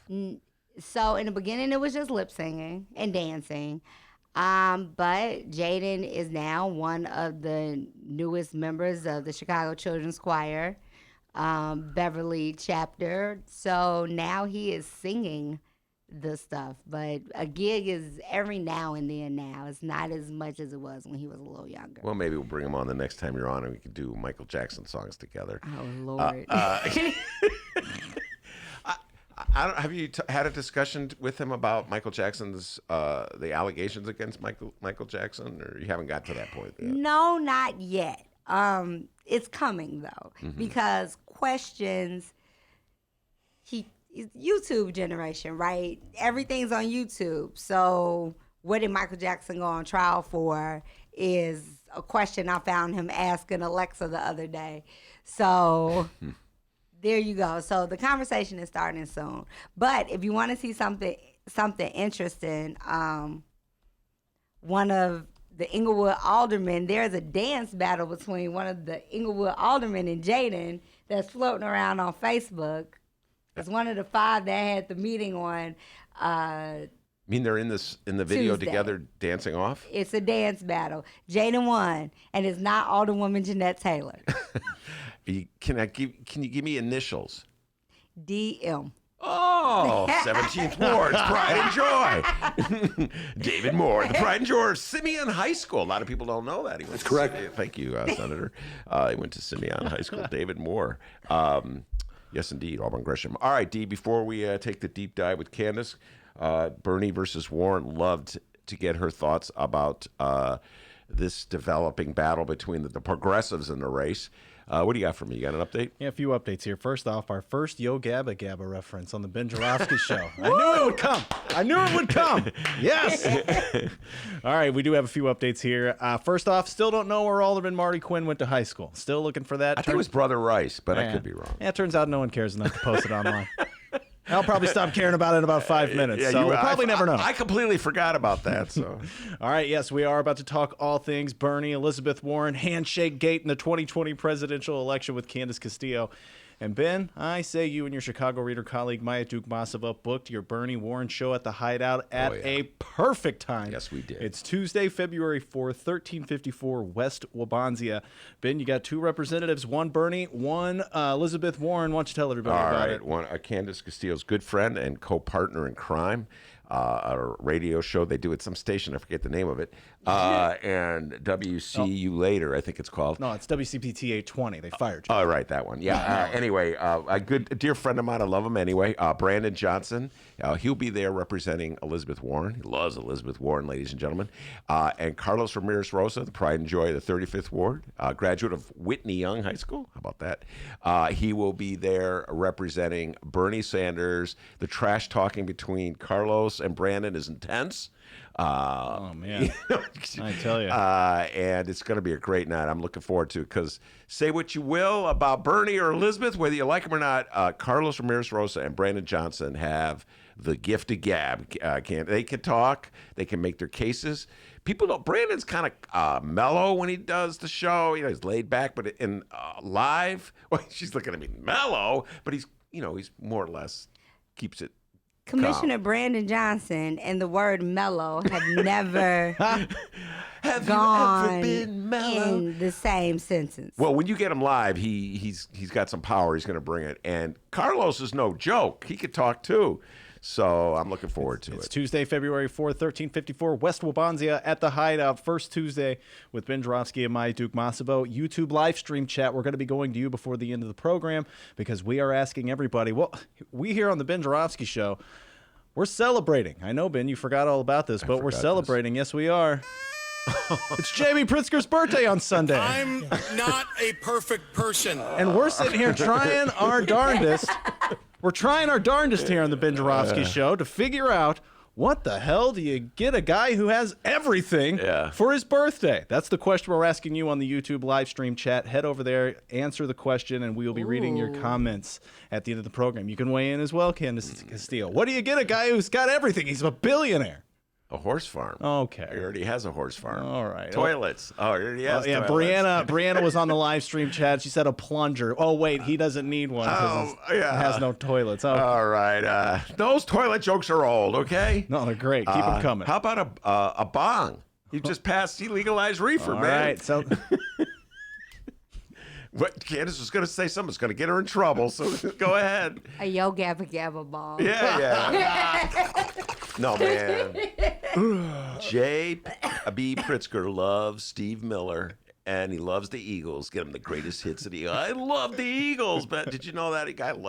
Do you even know who the Eagles are? I know who the Eagles are, but I think J.B. Pritzker maybe has every Eagles everything known to mankind. Yeah. Played at their wedding. Right, played at their wedding. Yeah. They'll be over for dinner next week. I mean... Like, he has all of Valid that stuff. point. So maybe if he was given a real eagle by the Eagles, that would be something different. Whoa. We're going to be talking about this later on as well, guys. Well, the serious answer to the question, the goody good two answers, the fair tax. Give him the fair tax. Give How him about the fair that? tax. Or because Jaden is also the political whiz in my house, he is the biggest fan of J.B. Pritzker because he feels like he looks like Fred Flintstone. That's why I like him too. Get him something Fred Flintstone. All right, get him. The views and opinions of Jaden are those of Jaden and do not necessarily reflect those of the views of Candis. Yeah, or Candis. Yeah, JB, it was the kid that said it, not us. No, give him the fair tax. That's what he really wants. He doesn't need anything else, and he certainly doesn't. And you're absolutely right. I'm sure he owns tons of Eagle albums.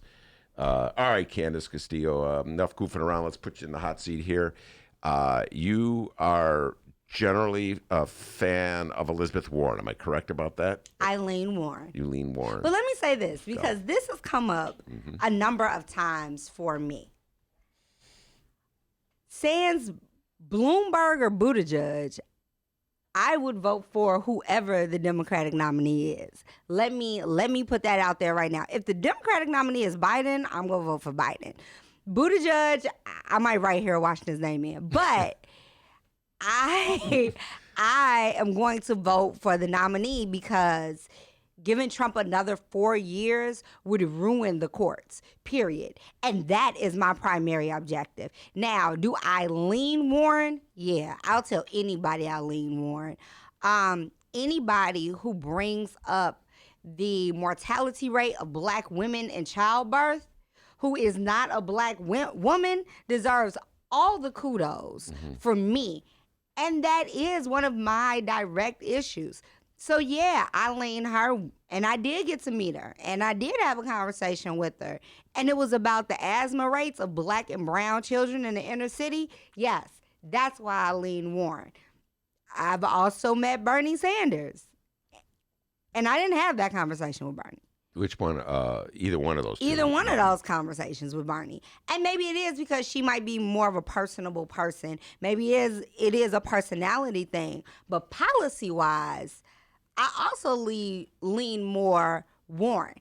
But if Bernie is the nominee, if Elizabeth drops out tomorrow, Bernie will be my candidate. And I'll go full steam for him in the primary. But as of now, I lean more Warren. All right. I do this. I have my top 5 that I do.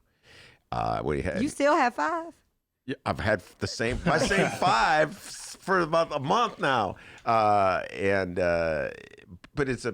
I always say this, it's kind of a big fall off between number 2 and 3, 4, and 5, as you follow what I'm saying. And so I asked guests to come in the studio, well, who are your top 5, you know? And so, for instance, your dear friend Stacey Davis Gates said she only has 2, and she could only put 2 on the list, right? Wasn't it SDG who said that? So she said she only has 2, and she didn't pick one or the other because she's playing it safe. SDG, playing it safe. Bernie and... By the way, that's Stacey Davis Gates. Yes, okay. Bernie and Elizabeth. And then we had a Democratic socialist, Robin Peterson, in the studio. I asked her who her top 5 was, and she thought she was slick. She said, Bernie, Bernie, Bernie, Bernie, and Bernie. Shout out to Robin. She thinks she's slick. And it's the notorious SDG. Yes, notorious. Oh, whoa! We should have been doing that a long time ago. I know. Why didn't I think that? Man. You know, maybe I wouldn't have been fired if I thought of great I things got like it on a that. T-shirt. Oh, do you really? Already? We should talk about it. Yeah. Oh, yeah. We're going to put that out next time she comes in, the notorious SDG. So, all right. So I have 5. I rounded out with Yang, Klobuchar, and Joey Biden. And I think it's a generational thing. I'm old, so I tend Yang? to give... Joey Biden. I tend to give him the benefit of the doubt. My younger guests and my millennial guests are really hard on him because they just do not understand anything he did before he became vice president for Barack Obama. And a lot of them don't understand the things he did when he was vice president for Barack Obama. Okay, so yes, I am. I like to refer to myself as a zillennial because I am in the middle of that. I'm in the very beginning of millennials, right? But I will say I do understand things he did before he was the vice president. And he was more considered on a progressive end before he was vice president. He was a guy you didn't want around a hot mic because he would say exactly what was on his mind. And usually it was the right thing. Yes, his votes sucked.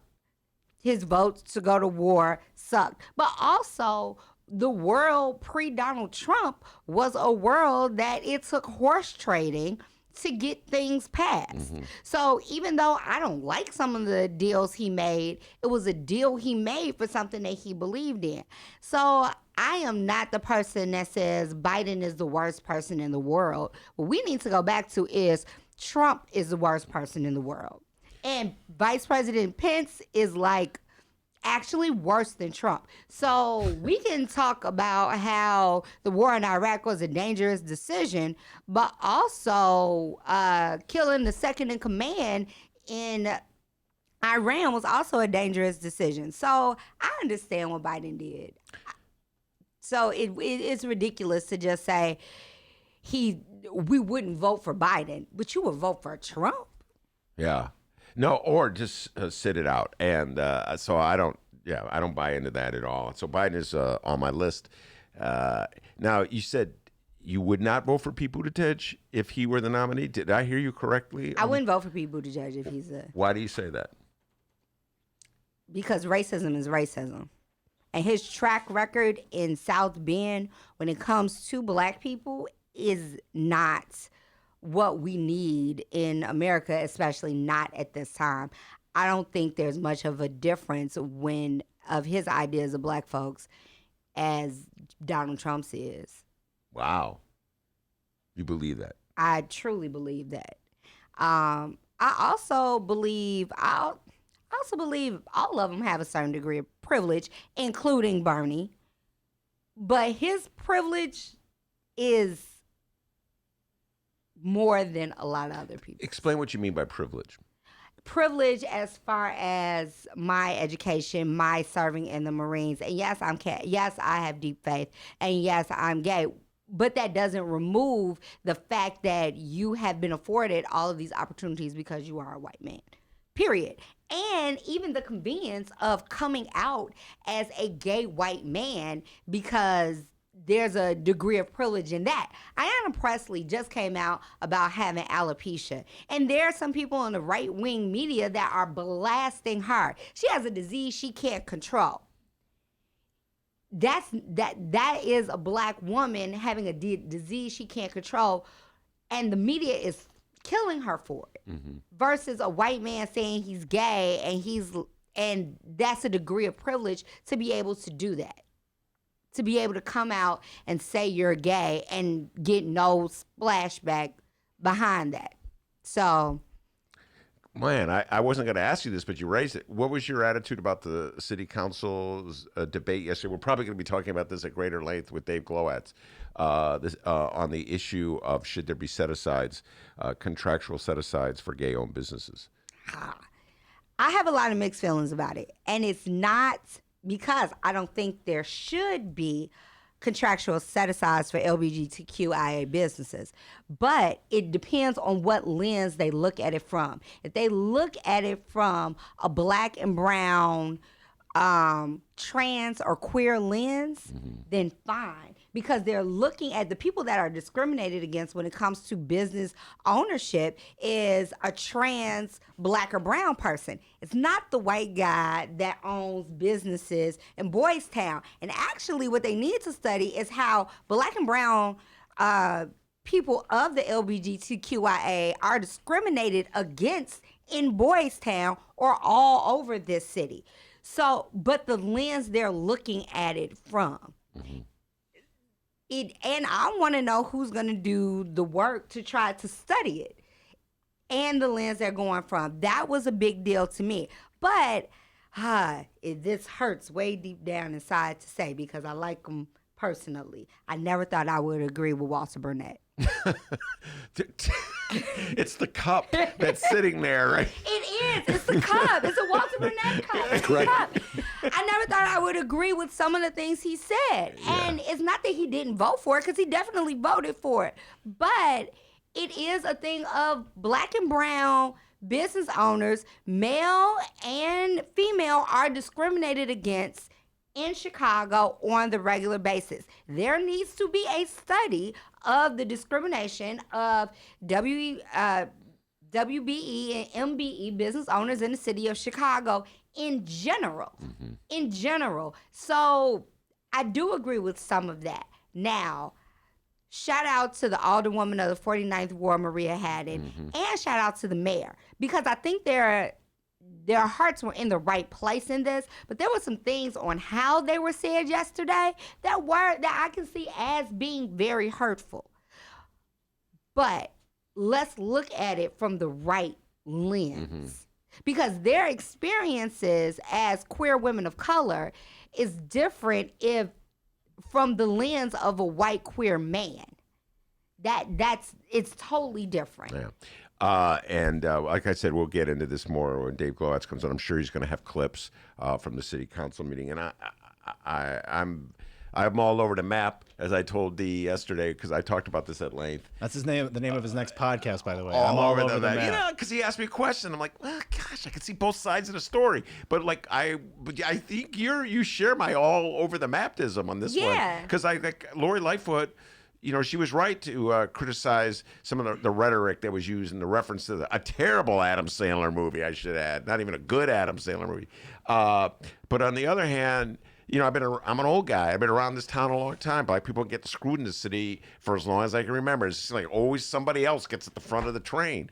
And let's deal with the one problem before we try to correct another problem is what I'm saying. I will say this. Let's not act like we ask City of Chicago aldermanic employees or aldermen to learn about the cultural things that have happened in this city and other places to other communities. We don't. And if you sit there long enough, you will realize that you're right. Some of the white members of city council do not know basic things that we can find at the DuSable Museum. Or some of the black members in city council do not know some of the horrendous history and some of the proud history that Puerto Ricans in Chicago have had to deal with. They just don't know. And a lot of them do know, but some of it is weird. It's not a cross-cultural thing. It's like, I'm a black straight guy, and why would I learn anything about Harvey Milk or any of the gay rights movement that's happened in Chicago or anywhere else? Yeah. All right.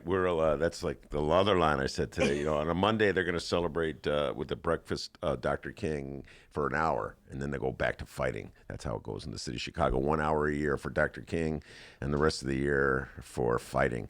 All right, let's talk about Bernie and Elizabeth Warren. That's what I've been promoting, your conversation, your thoughts on that. Oh man, Tuesday. They did not do the progressive cause a lot of justice, Candis, with their squabble. How did you see it? What went down during the debate between the two of them? So let's not act like women in general, are not told in politics on the regular basis that it's going to be harder for you to be elected, or you're not soft enough, or you're not electable, or just a myriad of things of, you're a girl, I don't think you can do it. Because it happens a lot. Do I personally think it did the progressive side any justice in getting votes? No, not really. But is it a conversation that needs to be had? Yes, because there is a lot of misogyny in the progressive movement here. And I'm sorry, wasn't that one of the issues with Bernie's campaign the last time? So it's not far-fetched to think he said it, but it's also not far-fetched to think she may be carrying it a little bit too far. What do you mean by that? It might have been a closed-door conversation of, look, with the American Indian thing, your electability might be a little less than it was in 2015, 2016. And that's real. Versus, I don't think you're electable because you're a woman. Yeah. It may be being played up by her campaign, but I don't believe he just didn't say it at all. I'll put it to you this way. I believe that the reason the Warren campaign introduced it, and that's where it came from, the Warren campaign, because only two people knew about the conversation. There were Bernie Sanders and Elizabeth Warren. So my guess is, of those two, the story was leaked by Elizabeth Warren's campaign. And my guess is, just political strategy, put your political strategic hat on. Elizabeth Warren's people figured, you know what? There's a lot. If we're going to make inroads into Bernie's vote, we got to play this up. This is an issue that could maybe have resonance. This could turn women against Bernie Sanders. It could remind women what went down in 2016 with all the Bernie bros and all their nasty attitude toward Hillary. So let's go for it. It's a campaign, Candis Castillo. It's not kumbaya around the campfire. And so they unleashed it. That is my humble opinion of what went down. And you know what? Hey, all is fair in love and war. All is fair in campaigns. But it did not win them any votes with black and brown voters, which both of them are underwater with. It did not make them any friends. And honestly, it's before Iowa, right? The truth of the matter is everybody's going to shift depending on how people come out of Iowa. The fact is, if Klobuchar does better in Iowa than people think she will, she'll have a better shot going into South Carolina if her money lasts that long. And that's real. If Warren can't pull at least third in Iowa, then her numbers are gonna go down. And if Bernie can't, then bye-bye Bernie. I mean, that's bye Bernie. He'll be around because he has the money to be around. Yeah. But he won't be there. Iowa's gonna change some things.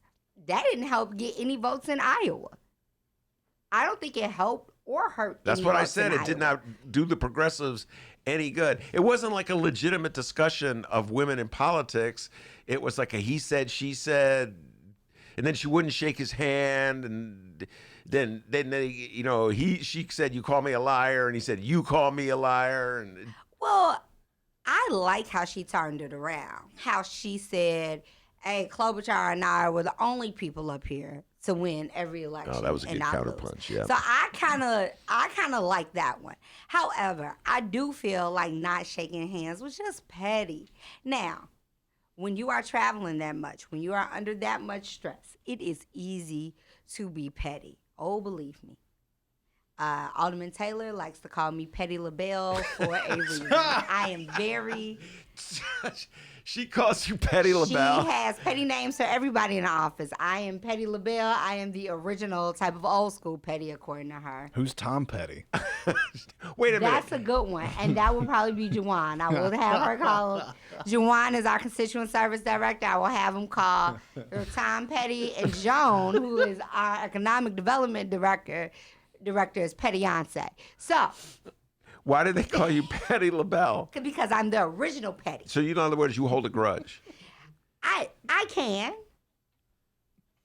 or I could just be petty for that moment. But when you're under a lot of stress, it's easy to be petty. It's easy to be like, no, I don't like you, and I'll never like you again. But just think about what went down at that debate. I actually thought about this. Elizabeth Warren. I'm going to give her a compliment. I think this shows the ability to juggle many different things at once. Think about this. She's in the middle of a debate, a very important debate to her. She has to think on her feet, deal with these crazy questions. We're going to get into that, CNN's questions. Love your thoughts on that. She has to deal with these crazy questions, has to articulate her worldview in snappy sound bites, and she remembers her lines. And those are all prepared lines. She delivered them really well. That great counterpunch, you're absolutely correct. Although she kind of lost it a little bit with the Bernie thing on the 30 years, and that was some weird stuff. What the heck that was. But then the whole time she's doing that, Candis, in the back of her mind, she's really irritated at Bernie. Because think about it, you talk about Petty LaBelle, she kept that in the back of her mind throughout the whole debate, the summary, I'm Elizabeth Warren, vote for me. And then as soon as the debate's over, she goes right over to Bernie. You called me a lie. She kept that in the back of her mind while she did all the other stuff. But look, at the same time, that's in the back of her mind, so is impeachment.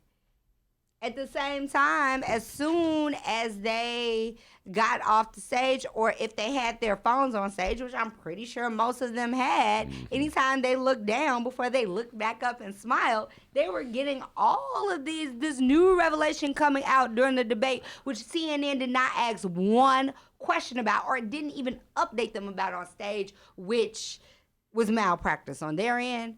But yes, of course, all of that was in the back of her mind, and had probably been in the back of her mind for days. Like, I can't believe he's saying I'm lying. Yeah. And what else was he going to say? Yeah. However, I think I'm going to give Bernie some credit. When he said, let's not do this here. Yeah. That was the right thing to say. That was the right thing to say. Because if they would have done that on stage, forget impeachment. That would have just been news. Yo, that would have been the big, that would have been dominated. And this is getting way too much coverage. This little petty beef is getting way too much coverage because it's petty. All right, it is petty, and that's coming from Petty LaBelle. Now, let me ask you. I love Petty LaBelle. Anyway, let's get down to CNN. Get your thoughts on CNN. Man, we raked them over the coals yesterday. That was some of the worst, most we weren't the only ones. biased question. I mean, everybody's raking them over coals for different reasons. Bernie got totally screwed in that question. Where they didn't even give him. And it was obvious. Like, no, I didn't lie. So what did you think when he lied on you? Yeah. I mean, that was just like, really? Yeah. I will say, though, not only do I think the question sucked, and it was the weakest debate. It was the most boring debate. And it was everybody's weakest debate. Klobuchar didn't have a great night. Buttigieg didn't have a great night. Nobody had a great night. Now, I can say it was because of the lack of color on stage, and there was nobody really fighting back, but there was no new anything that got proposed that night, except for Bernie and Elizabeth, which is what everybody wanted to happen. Well, the implicit bias in the questions,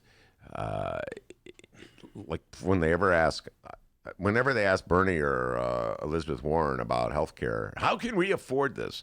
The implicit bias in that question, where they don't ask them, how can we afford a tax break for the wealthy, or how can we afford the military budget? It's just an implicit bias in that question, the worldview. Or when they ask Bernie a question, that lines him up with the Iranian supreme leader. I mean, there's just an implicit bias against lefties in their questions, the worldview, the way they frame them. And it's the same thing I see in Chicago politics. So it goes national politics. Lefties, the reason why it's so hard for lefties to get a stand is because they're up against so much. And, I say this all the time. I look at where black politics has gone in this city. I'm looking for champions of progressive politics, really out there progressive politics, who are black people. Jeanette Taylor is one at the top of the list. I put her there, obviously. But, it's like, well, people tell me, Ben, how many times people told me, Candis, black people are conservative, basically, Ben. They're conservative. I'm like, funny, Jesse Louis Jackson ran for president in 1988 with the same platform of Bernie Sanders. I didn't see any black conservative. He got 80+% of the black vote. So please don't tell me that black people are conservative. They always tell me black people are conservative when they want to justify black people not supporting like a lefty platform. Do you understand what I'm saying? Oh, no. I totally get what you're saying. Black people tend to skew conservative because they look at their stances on LGBTQIA and we go to church. But that's where our conservative stance is in.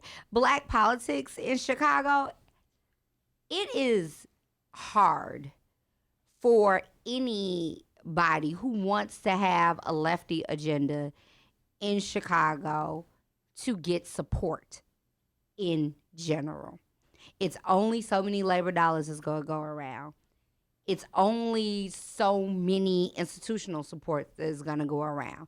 So you get developer help and you get help from other rich people who may be not the most left. So when you want to come out against something in Sterling Bay, but you took dollars from a black contractor that is attached to that program, it's kind of hard to come out as that.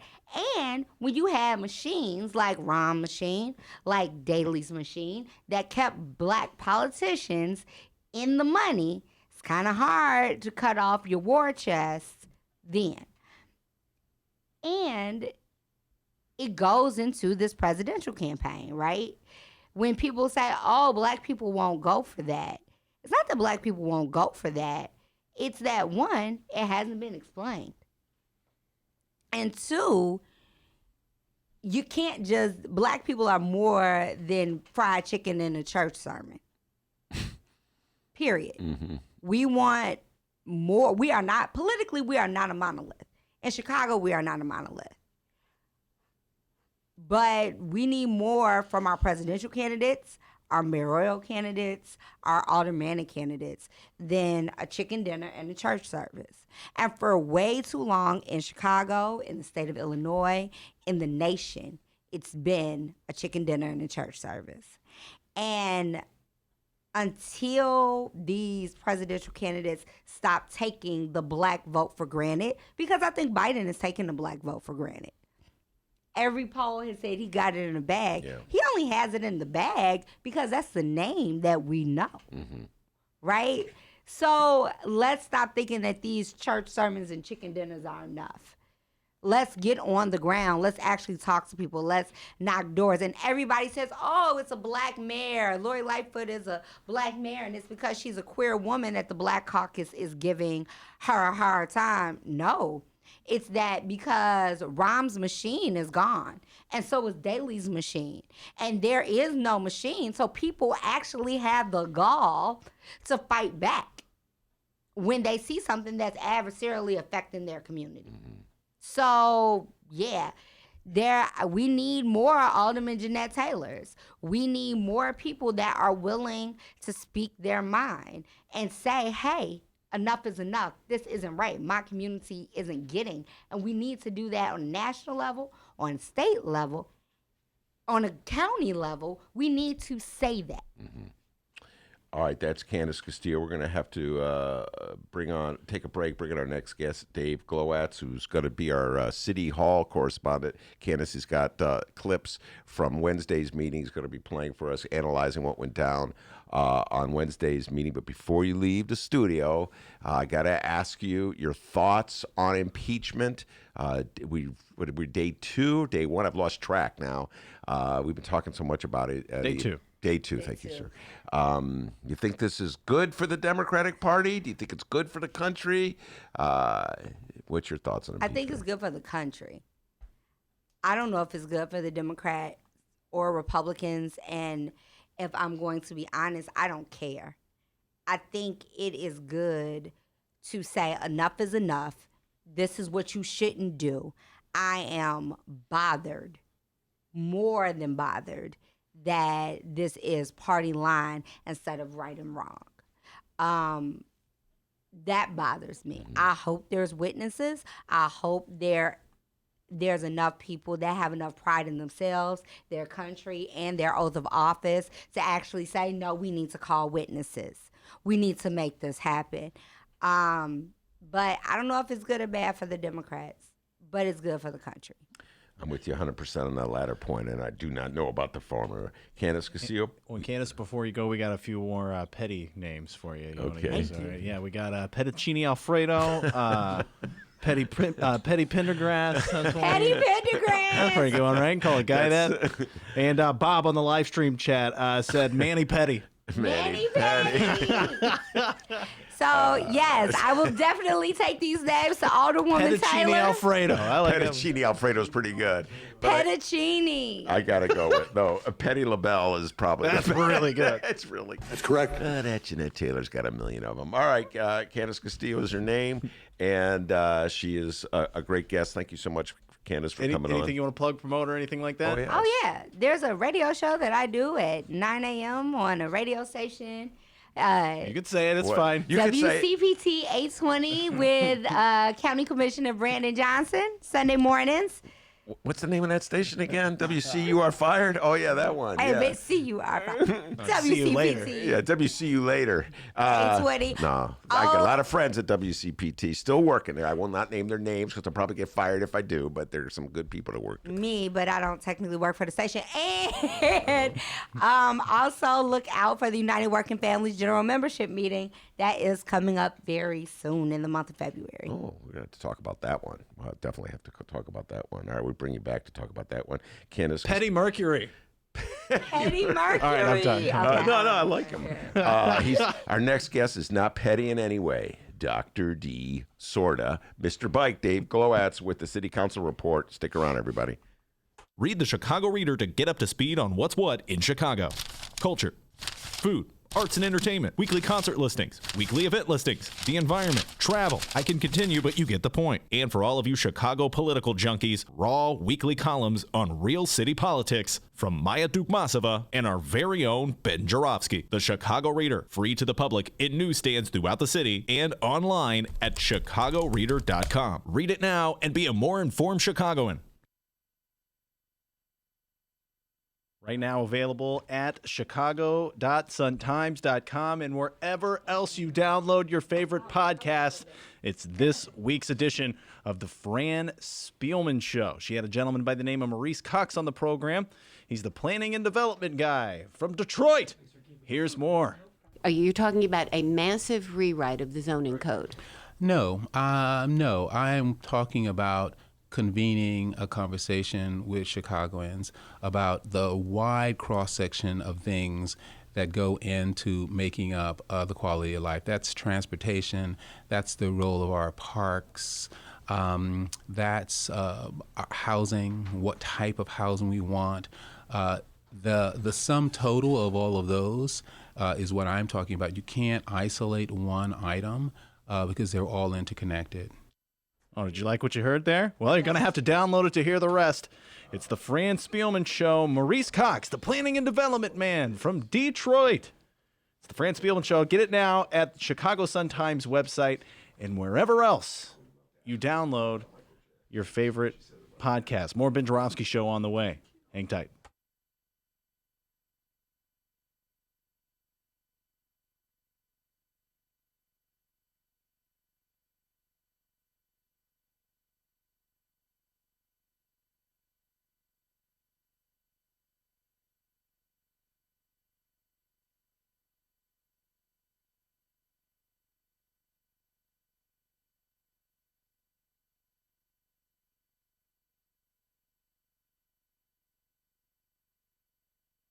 Hey, commercial break's over. Welcome back to the Ben Joravsky Show, live from the Chicago Sun-Times. Independent journalist Dave Glowacz does audio and print reporting on Chicagoland government. Find his work on the web at shygov.com and follow him at facebook.com/InsideGov. It's /. Oh, /. Man. Get it right. Dyslexia. Oh, all right? my God. Shygov.com. It's not as if you're reading it or anything like that. Yeah. Okay, Mr. Make fun of the guy with dyslexia. Oh, really?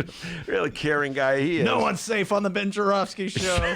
I think / goes back to AOL. Well, wait, don't you still have an AOL? You got mail. Yes. And it does say that. I still have the sound down. But here's the most important thing. Shygov.com. People are going, I thought he's Mr. Bike. Yeah, he's Mr. Bike, but he doesn't ring the bell anymore. All right? The bell's taken some time off because it was ringing in the new year quite heavily. Oh, that was good. That was good. He's got a million of them. Mr. Bike. That's correct. Mr. Bike. Correct. Mueller loves Mr. Bike.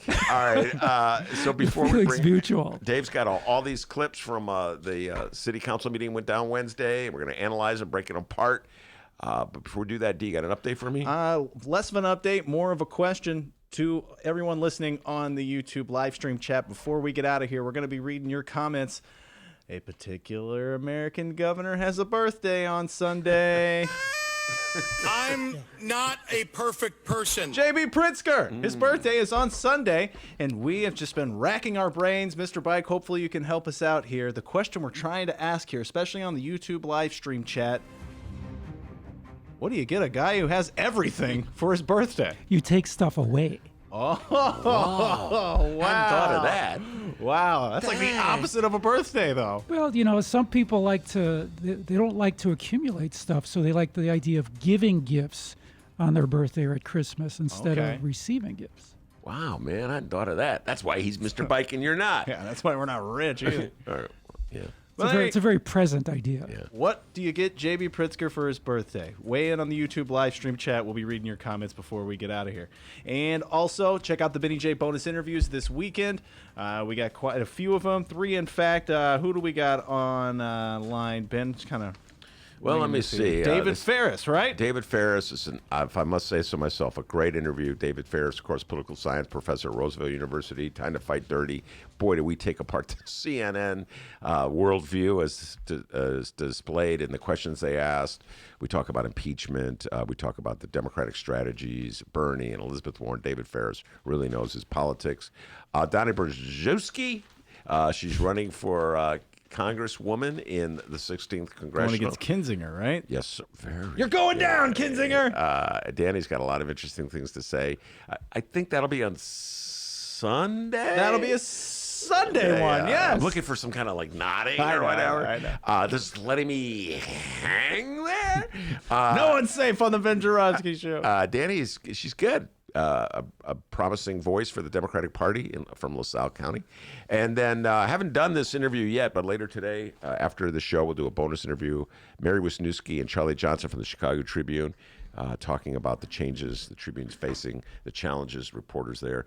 I make fun of the Tribune's editorial board all the time because, man, they write some weird editorials. But got a lot of love, nothing but love for the journalists, the people who do the real work at the Chicago Tribune. And I'm with them 100% as they try to save their jobs in the face of some kind of corporate restructuring that totally sucks. So I'll have those journalists in the studio for an interview in about an hour. It's this week's Benny J bonus interviews. Go download them at both Chicago Sun-Times and Chicago Reader websites or wherever else you download your favorite podcasts. Saturday morning, Sunday morning, and Monday morning.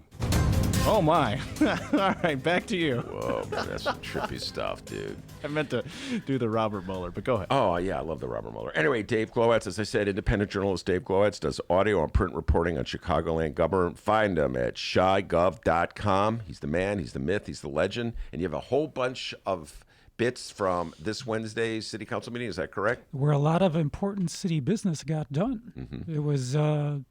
at about 4.5 hours. It wasn't the longest city council meeting I've seen, but it was something of a marathon. But a couple of hours of those were spent doing just honors. And Dennis, I'm going to ask you to play the alpha file here in just a second. Why don't you play it right now, actually?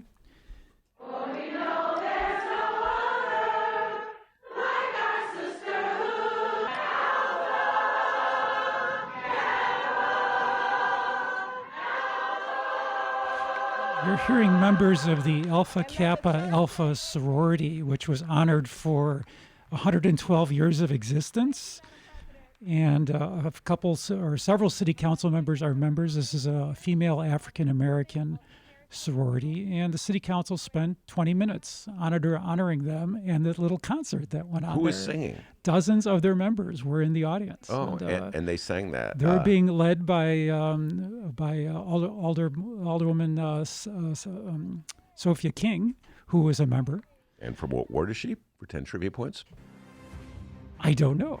That would be the incorrect question. The correct answer would be 4th Ward. Continue. So, as a journalist, I try to make sure that whenever I make an aldermanic reference, I know what ward it is. It's okay. Don't worry about it. I didn't plan to say her name, actually. So, got me. For 10 trivia points, who was her predecessor as the alderman of the 4th Ward? I don't know that either. Dennis? I don't know. Will Burns. Continue. Oh, what a dork. 10 trivia points. What other governmental body did Will Burns serve in? We got a showdown. We got a showdown, baby. Man, come on. You think I was just born yesterday? Give me the ball. All right. Stay that was easy. Okay. All right. All right, let's get back to 5 more trivia points. Who are the other What women? did he leave government to go to? What private sector? Airbnb. Ding, ding, ding, ding, ding. Okay. I wish I had the bell. All right, wait, time out. So who are the other? Do you know who the other alderwomen are who are a member of this sorority? That would be Alderman Michelle, who does call herself Alderman Michelle Harris. Okay. And Alderman Leslie Hairston. Very good. I did not know that. Yeah. So, but did they join in the singing? I wasn't looking at them during the singing. I was looking at the audience because it was pretty impressive. All these ladies, and I don't know if you were paying attention, but it was pretty impressive harmony too, that they were doing. Way better than anything we do on this show, that's for sure. Oh, well, the day is young. In addition to that 20-minute honorarium, there were several other honors. There was an honor for a prominent Chicago clergyman, the Reverend Clay Evans, who recently deceased. They honored him for about a half hour. They honored the closing of the theater show Hamilton. They had the main actor there from Hamilton, and they honored that show for about 40 minutes. My God, 40 minutes? 40 minutes. So what do they, when they're honoring... Each alderman got to stand up and say how they took their children to it, and their children are singing the songs from the show at home, and things like what economic boost it was to the city because it brought so many people to spend money on dinner and transportation, things of that nature. They honored the retirement of 38th Ward Alderman Nick Sposato from the Chicago Fire Department. They did that for about 15 minutes. That's it? Wait a minute. Hamilton gets 40 minutes, and our good friend Nick Sposato only gets 15? In their defense, Sposato, several of them said that Sposato specifically asked them not to I don't believe any of that. Don't say anything. Okay, come on. So imagine, word. We're an hour and a half into the meeting, and I'm sitting there thinking, I got to bring audio clips to Ben's show. And what am I going to, it's like, and then, that city council, they came through for us. Yeah, just when you least expected it. What happened then was a very dramatic moment, resolution. The approval of a resolution that calls for the chief purchasing officer and the Department of Procurement Services to make business development resources available to lesbian, gay, bisexual, and transgender business enterprises, which gives us a new acronym, LGBTBEs. That's what they're called. And the resolution...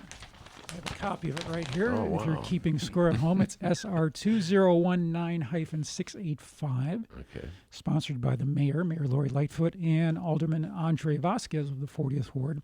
Originally introduced to the City Council in September of 2019. And if I'm not mistaken, you guys spoke about this recently. Yes. Just a couple of days ago. You spoke about it after it passed the City Council Committee on Contracting Oversight and Equity. We also spoke about it earlier today. We were speaking a lot about it when Candis Castillo was before you got into the studio when you were en route on a bike, right?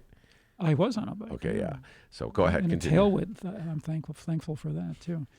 So that oversight committee was that approval happened the day before the city council meeting.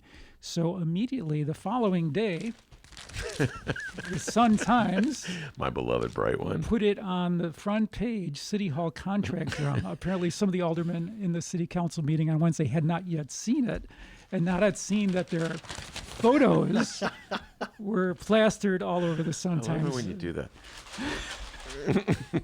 That's good radio. So there was significant debate, I guess, at the committee meeting on Tuesday, and what we're going to listen to is some of the debate that happened on Wednesday. And Dennis, the first one we're going to listen to is the Lopez file. And, The Lopez file. So just a little bit on this resolution that was so controversial. It requires the Department of Procurement Services to do three things. First, it's to gather data on these business enterprises, LGBT business enterprises, how much they are seeking city contracts and the degree to which they're getting city contracts, and even whether they exist, like how many LGBT BEs are there present in the city.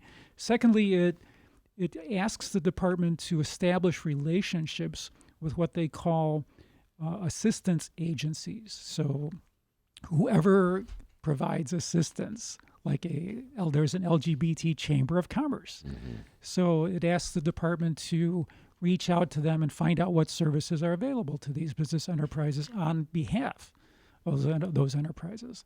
And then lastly, it asks the department to report on all this stuff in 1 year to the mayor's office. So after that was introduced, the first alderman to speak on this resolution was a member of the City Council's LGBT caucus, which has 5 members, and his name is Alderman Ray Lopez. He's from the South Side's 15th Ward, and let's hear what he had to say. Ray Lowe. I reluctantly rise in support of this resolution, not because I don't believe that it is a worthy discussion, and certainly not because I don't support the LGBT community being one of the 5 members of the caucus here. I'm concerned because the opportunity to be manipulated is very great for something that we have no test, have no documentation, no way to verify. We know that we can verify ethnic origin. We know we can identify and verify sex, military status. And even if we're so bold one day to put it set aside for ex-offenders, we can verify that too. But how do you have the gay test? How do you verify that you're a part of a community? There's a risk. I think the city of Chicago should be open to everybody, but we have to be careful. And I commend you and I commend Alderman Vasquez for bringing this conversation forward. But I just say, do it cautiously. Do it in a way so that we don't have the unintended consequences of trying to help our community with an unexpected entry for those who don't necessarily qualify and we have no way of verifying. And Dennis, we're going to do more next. So Alderman Lopez encapsulates, I think, the concern that other aldermen expressed, that given that there has been abuse around the minority business enterprise and the women business enterprise, which has programs which have set-asides for the percentage of contracts for city, the percentage of awards for city contracts for those enterprises, those have been abused by, say, white people who are fronting for, who have MBE or WBE enterprises that are fronting for these white people. Lopez says, given that those abuses are there, he's looking ahead to saying, well, how are we going to be able to verify that, these other enterprises, as he says, how do we do the gay test, aren't going to be subject to the same abuses? And he is, as he said, a caucus member of the LGBT caucus, so it's interesting. Well, I have to say I think you also played excerpts of Ray Lowe's testimony the last time we were in the show. I forget what the issue was, but I remember you playing Ray Lowe. And it was on the budget. It was on the budget. I'll say it again. I said it then. I'll say it again. He's come a long way as an alderman. I remember when he was a freshman alderman.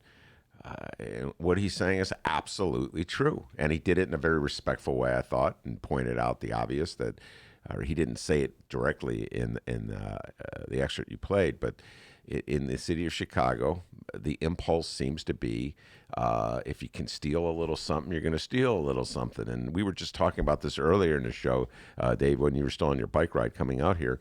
The report that was in today's newspapers about some investigator for the city of Chicago who uses access to private files to pass on the information that was supposedly privileged information to an attorney. So the attorney, the police investigation. I'm like, man, I've heard of every scam in the city of Chicago. Here's a new one that even I hadn't thought of before. So yeah, absolutely, the scams that could result from set-aside contracts to people who claim they're gay and there's no proof. And so I definitely think he's onto something. But I'll say that he did it in a very respectful way.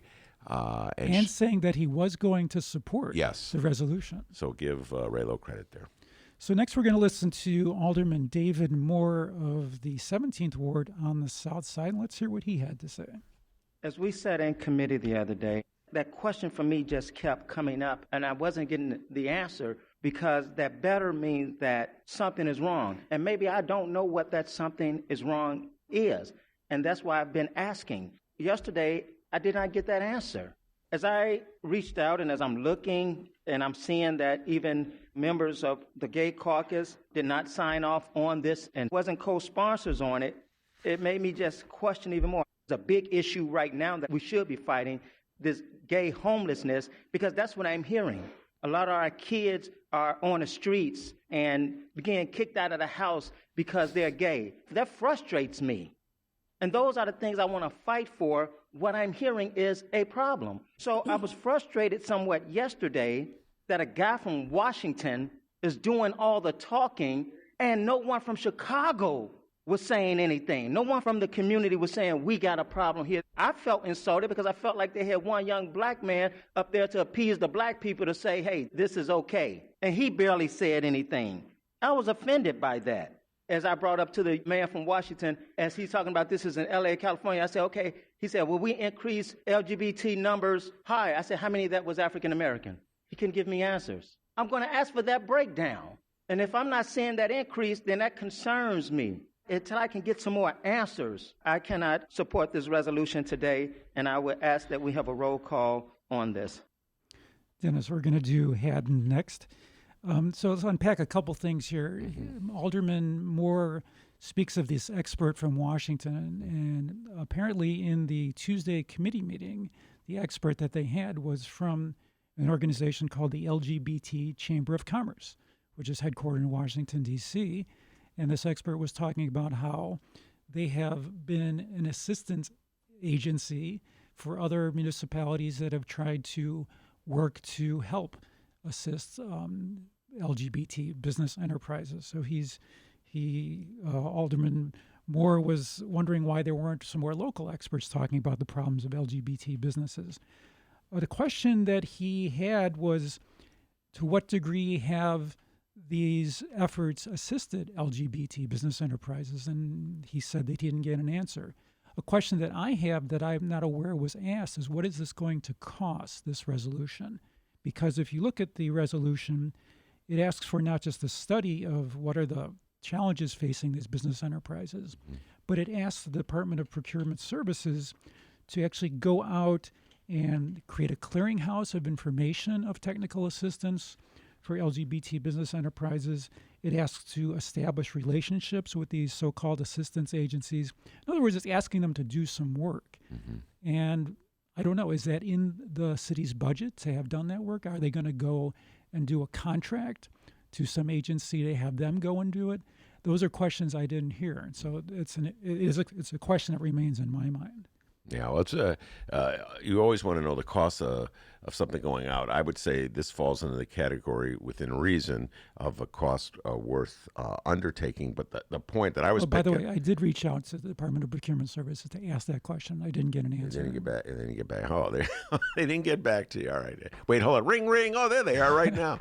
But the other point that David Moore was raising, he was talking about a problem of kids on the street and homelessness on the street. And this is, I gather what he was saying is we're dealing this. We have a really this is a really important. He was prioritizing, if you will.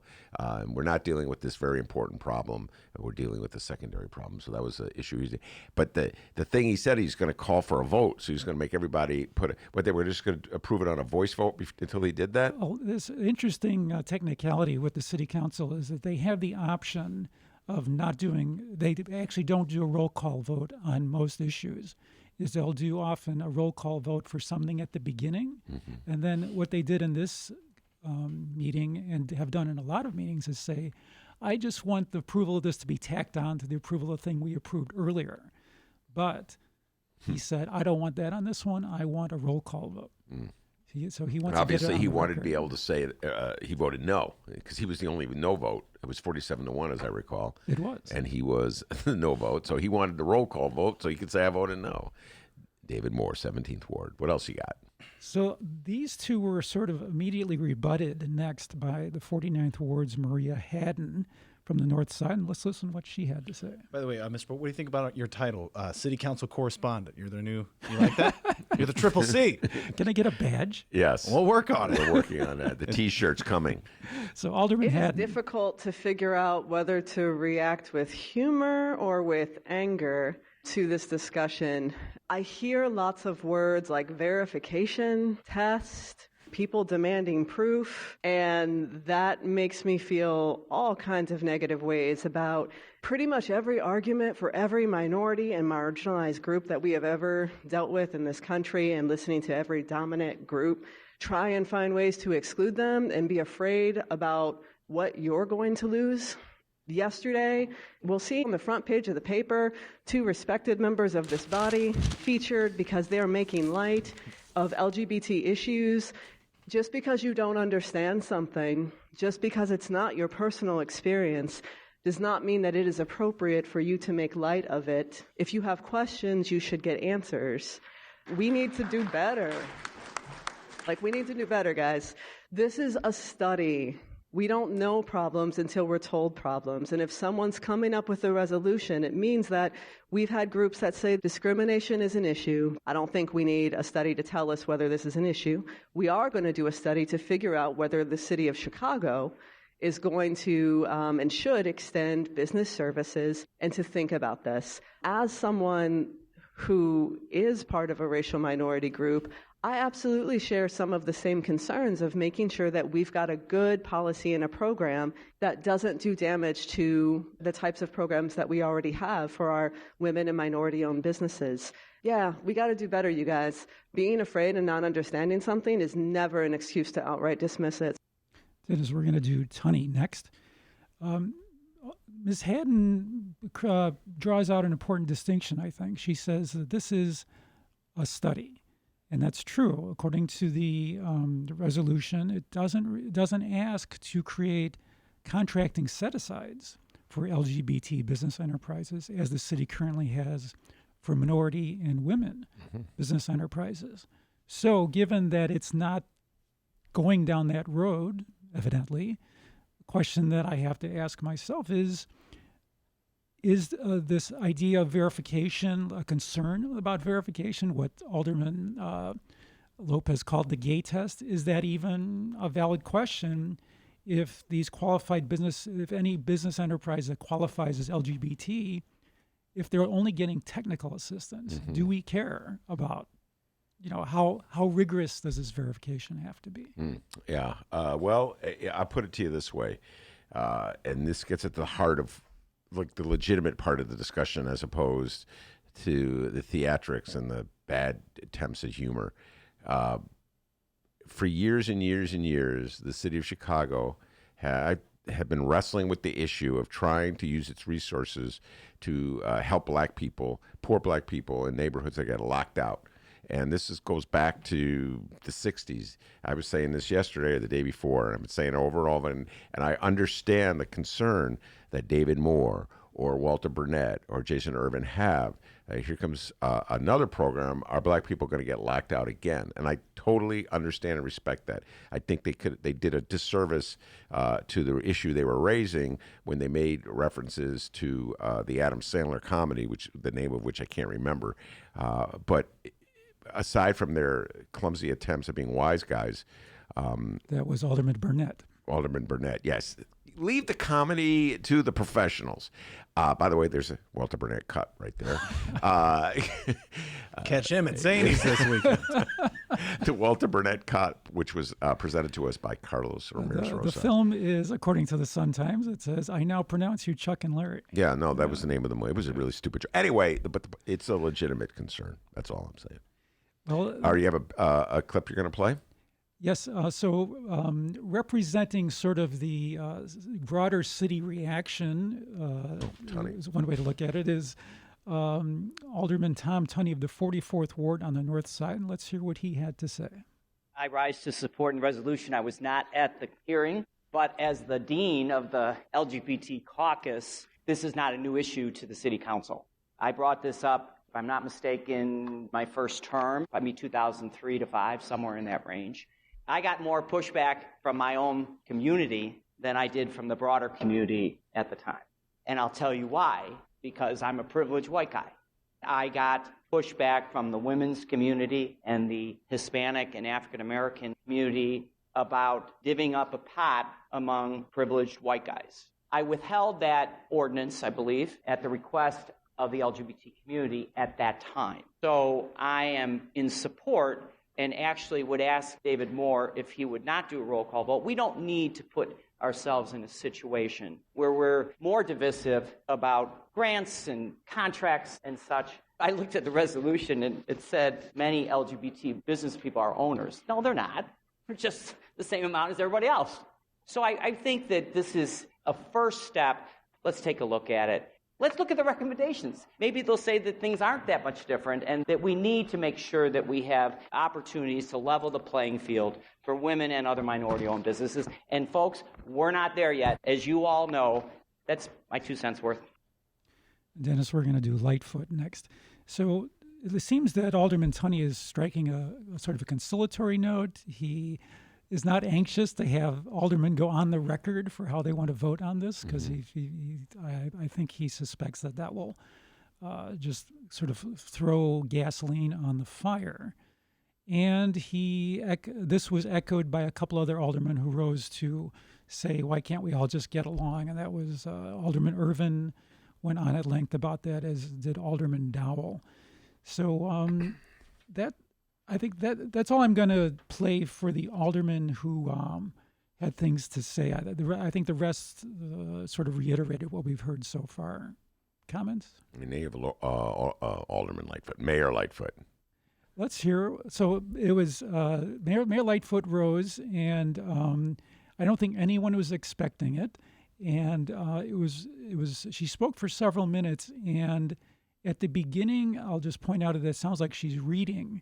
But at one point when I was taking notes, I looked up and saw that she was speaking actually off the cuff. So here's Mayor Lightfoot. Here we go. This little item. Sorry, wrong clip.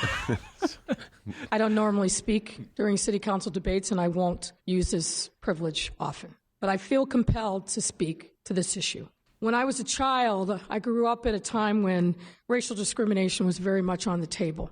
And I heard and witnessed and experienced a lot of offensive, harmful things said in my presence as a black child.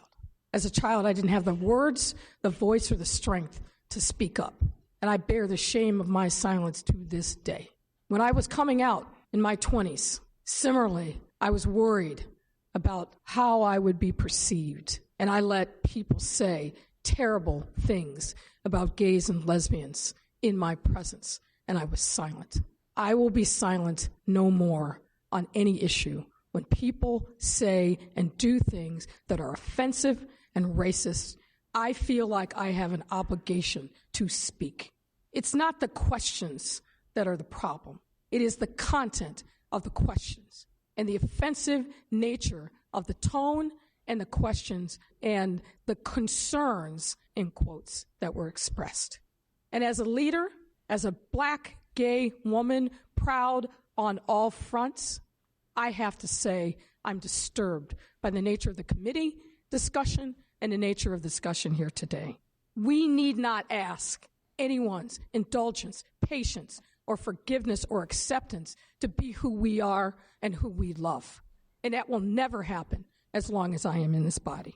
And it's also shameful for any member of a discriminated community to give indulgence to offensive words spoken by someone else. In some ways, that's even worse.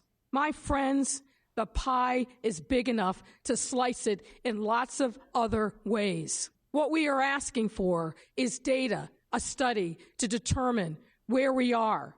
And yes, of course, we need to work on other issues, but we need not victimize, demonize, and discriminate through our words against anyone else, because we are worried about what the size of the pie is going to be for me. So please, our children are watching. Please choose your words carefully in this body.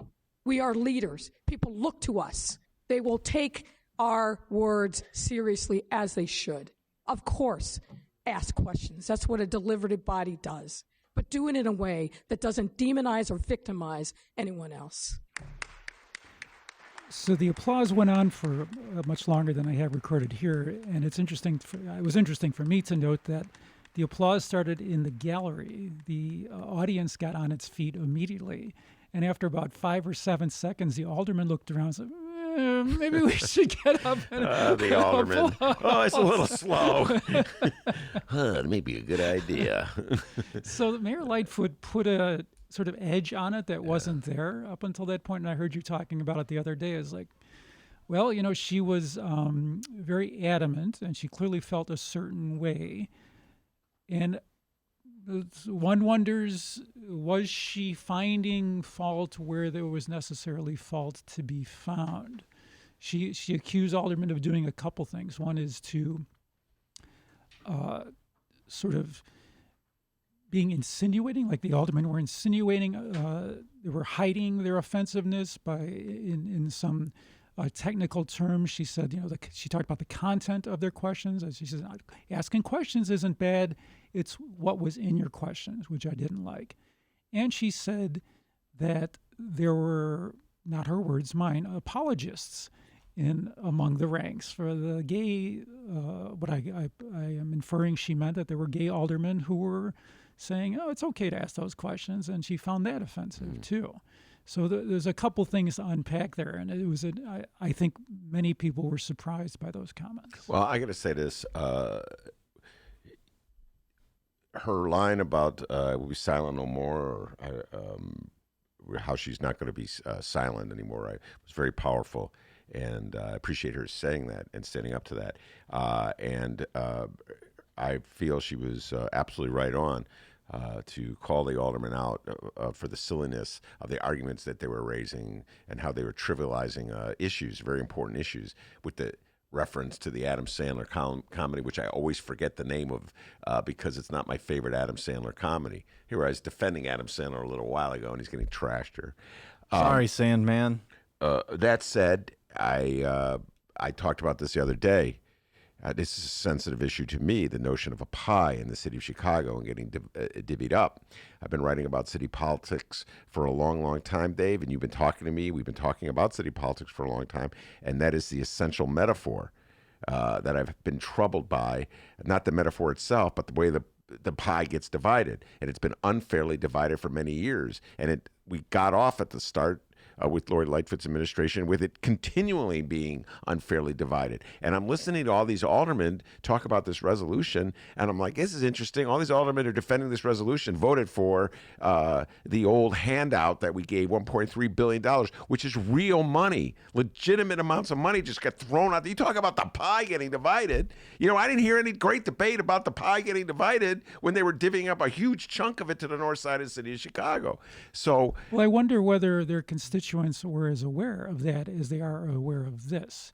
We heard Alderman Moore talk about the sort of the homeless issue in his ward, and that's a much more visible thing than tax increment financing. Well, no, I was. could say, but tax increment financing is property tax dollars that get divided. So think about all your property tax dollars as a giant pie, to use Lori Lightfoot's metaphor, and how that pie gets distributed. You could spend the money dealing with homelessness, youth homelessness. You could spend that money dealing with the problems that gay kids have when they get kicked out of the house or feel compelled to leave the house because their parents are abusive and don't understand them. So you could spend some of that dollars with money for youth services or housing shelters. Or you could spend that money underwriting an upscale development in an already gentrifying neighborhood. So what the mayor chose to emphasize is interesting. And I want to play one more. We're going to do the Burnett And by the way, I did not hear one alderman get up at the city council meeting when they were dealing out the pie. We're going to use the pie metaphor. Okay, I did not hear one alderman get up and go, hey, we need more money for youth services for gay kids. I didn't hear an alderman get up and say, we need more money for more mental health clinics. So it is an issue of how you divvy up the pie. And I do think you have to be respectful in the rhetoric you use in the Chicago City Council, and you should try to refrain from making allusions to really bad Adam Sandler comedies. But the issue of the pie and how it gets divvied up is a legitimate issue. Go ahead. So speaking of the Adam Sandler comedy, the alderman who spoke on that was Alderman Walter Burnett of the 27th Ward on the west side. And he spoke before the mayor did, and here's what he had to say. This is Burnett? Yes. All right. Did I give you that one? I'm not seeing Burnett on Okay, here. But let's boy, I see. got to tell you, I'm craving pie right now. I have a bagel. I have a bagel here. If I didn't give you Burnett, don't worry about it. All right. So that was pretty much it. So even though the fact that there were several aldermen who expressed concerns, as you said earlier, Ben, the vote was 47-1. Then the only person who voted against in the roll call vote was Alderman Moore. The two aldermen who were missing for that vote were on this piece of paper, not here on this piece of paper. Yeah, I was wondering who those were. It was Maldonado and, sorry, don't have it. It's all right. So he was not one of the, he was not there. It was 47-1. He was there at the meeting. Mm-hmm. So I don't know if he walked out of the room so he wouldn't have to be recorded. I'm not sure what happened there. So that was that discussion. There are only couple more things that, I don't know, do you want to have anything else to say about No, that? I think I've orated enough. Got Dennis hungry for pie. But it's something I feel very strongly about. And it's just interesting that Mayor Lightfoot used the pie analogy there. I'm getting all hungry, too. Yeah. Are there any good pie places? You can have a half a bagel, like I said. Sorry, I'll pass. So I'll just talk about a couple more things that happened at this meeting. We're going to do 606 next, Dennis. There were the gentrification matter. Yeah, there were two key appointments that passed the city council. And both of these were for heads of departments that were already acting and had not been approved. The first one was for the Chicago Department of Transportation, otherwise known as CDOT. The commissioner's name is Gia Biaggi. She was approved. I don't think there was any controversy around there. The one that was somewhat controversial was the head of the Chicago Department of Public Health, Allison Arwady. I'm not sure if I'm saying that correctly. When that came before the city council initially, this acting commissioner was not approved because some aldermen objected to the fact that the administration has not followed through on reinstating closed mental health clinics. And some aldermen were using that as a stick with which to sort of beat back this acting commissioner's approval. Apparently, the administration has worked behind the scenes to assure aldermen that the administration is devoting more resources to mental health services. And so this time they approved the commissioner. They're happy with how that pie is being divided, huh? There was no discussion about it. Yeah, just to remind everybody, in 2011, Mayor Emanuel and the city council approved it by a 50-0 vote, closed 6 mental health clinics. Shame on the city. Shame on Mayor Rahm and Lori Lightfoot as a candidate promised to open some of those clinics. I don't know if she ever stipulated how many. And as mayor, her first budget does not open them, but she has said that she'll spend money on private entities so we shall see. Yeah, in fact, during her initial confirmation hearings, Ms. Arwady said that it was not the administration's plan to open any of those. I will never understand the reservation to opening more mental health clinics. My God, just think about what the example that David Moore gave about homeless kids who feel compelled to leave their home. I would say we need more social services in the city, not less. And I'm a little disappointed in the administration for not opening them, but we'll see. Maybe they're onto something I don't know about. Maybe it's a better way of treating mental health issues by having fewer services available to people. I think they're a little budget shy too. I think this administration is hesitant or is reluctant to put in place more things that involve infrastructure, which a brick and mortar clinic would be. As opposed to infrastructure for upscale apartments. I know there's infrastructure they like and infrastructure they don't like.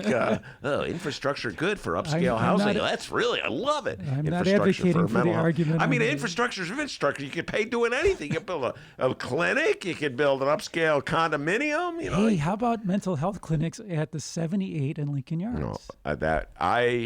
I think that as in general, I would be cheering the mayor on. By the way, I actually began the show today. I don't know if you heard that part, cheering on the planning commissioner who was interviewed by Fran Spielman on her show, which is taped right here in this studio. And you can download it on Chicago Sun-Times websites or wherever else you download podcasts. That's correct. So and, Commissioner Maurice Cox. Yeah, he sounded just like me with his response to big ticket TIF promo. He dressed way better than you, though. I was here for the interview. Yeah, well, it doesn't take much to dress better than I do. Well, David Reifman wasn't a bad dresser. No, he was a very good dresser, but he, when it came to how he divided the pie, to use Lori Lightfoot's metaphor, somehow or other, the pie wasn't big enough for poor people in the city of Chicago. It was just only more for the wealthy. How about the Hoosier Mama Pie Company? It's on Chicago Avenue. What do you say we all go there this weekend? What made you think of that? I looked online for pie companies. Yeah, Hoosier Mama, Chicago Avenue in Evanston, I believe the proprietor's from Indiana. That's where the name comes from. Get it? Hoosier. H-O-O. Oh. I believe that Chicago Avenue. H-O-O? S-I-E-R. I believe that Chicago Avenue is in Evanston. Take a look. Yeah, and that's bordering on a bad pun. Yes, it is. Yes, it is. All right. Indiana. So finally, speaking of large upscale developments, the other thing that I think is of note that passed at this meeting was an ordinance that creates a 6-month moratorium on demolitions, on property demolitions near what's called the 606, and which other people call the Bloomingdale Trail, which is on the near north side, just north of North Avenue. It's about a 3-mile long pedestrian bicycling trail. And the aim of this ordinance is to stem redevelopment that's gone on crazily there since the 606 opened, and a recent study showed just how much property values have appreciated. And one of the ways that it's happened is that people have sold their single-family homes or their 2-flats. Developers came in and put in McMansions and the like, and property values have soared, and it's rents, of course, have gone up wildly as well. So 2 aldermen, Maldonado of the 26th and Ramirez Rosa of the 35th, originally proposed an ordinance a while back to put an 18-month moratorium on demolitions to see if they couldn't stabilize this phenomenon. The administration pushed back immediately. And in fact, Alderman Scott Wagasback of the 32nd Ward on the north side also pushed back. He says he thinks that it's probably not legal and would be challenged in court. So Maldonado and Ramirez Rosa evidently got a compromise with the administration, and that's what the final ordinance embodies. It's a 6-month moratorium on, on demolitions till August. And one of the interesting things that happened is this passage came in 20 seconds. It was at a long list, or about a list of 7 items read by the chairman of the Committee on Housing and Real Estate, Harry Osterman. And it happened this quick. Let's hear how quickly it went. Final item is a substitute ordinance calling for the temporary moratorium of demolition permits within the 606 area from February 1st, 2020 until August 1st, 2020 in the 1st, 26th, and 35th wards. I move passage of this item by the same motion if there's no objection. Hearing no objection, so ordered. So passage by the same motion is one of those things I talked about earlier. They're going to tack it on to a previous approval. I was sitting in the press box, and reporters looked at each other and said, "Did they just pass that?" Yeah. You know, it was that quick. And she said no objection. Nobody had time to object? That's very common. I was like... As Dalia and Emmanuel did before her. She's learned to do that. Hearing no objection. Oh, that's one of the fringe benefits of being mayor. Get that gavel. Hey, hear no objections. So I don't know if it's deliberate to have this flying so much under the radar. It wasn't, and on any printed agenda that I could see, like the other 6 items that Osterman brought up were all available on the city council agenda, online and in print. And then I looked before I came here. There's a city clerk's legislation tracking website. It doesn't show any updated status since December. So it doesn't say, usually it says that once things are approved. So that's a curious thing. Well, they're divvying up the pie for developers along the 606. They got to get their piece of the pie, too. By the way, there's 2 Hoosier Mamas. And one is in Chicago Avenue in Evanston? One is in Evanston. Yeah. Oh. But there's another one. Okay. We're all going out for pie after this. That's interesting. It was passed just like that. Brings to mind how they passed the. This is one of our favorite topics back in the day. The TIF handout to build the DePaul basketball arena and the Marriott Hotel. This is back in the day when Mayor Rahm was calling the shots. And I believe the head of housing was Ray Suarez, and they did it like on a vote.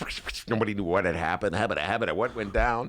So here's the interesting thing when we talk about divvying up the pie, okay? When it comes to divvying up the pie, perhaps to get more gay, black people a piece of the pie. There's a long debate about it. Everybody's orating on it, this, that, the other thing. They have a roll call vote. When it comes to divvying up the pie for developers at 606 to, kind of bury the little proposal to halt construction in that area, to maybe not fuel the flames of gentrification.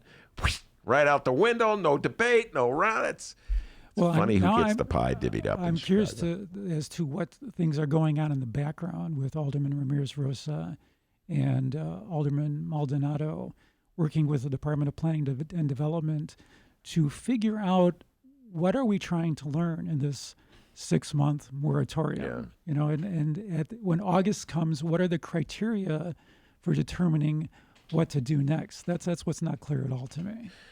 All right, very good. We have run out of time and pie with this section of the Dave Glowacz. What do we call him? City Council correspondent. Our city Triple C. Triple C. He's also known. Can I get some teletype sound effect for that later on? Yeah, I'll get that for next time you come. He's also known as Mr. Bike, and he's the independent journalist Dave Glowacz, does audio and print reporting on Chicagoland government. Find his work on the web at chigov.com. I also want to thank Candis Castillo. Great job she did, as always, talking national politics. Rummana Hussain in the early part of the show. Miles Porter, and, of course, the man, the myth, the legend. Before we go, we got to read our comments here on the YouTube live stream chat.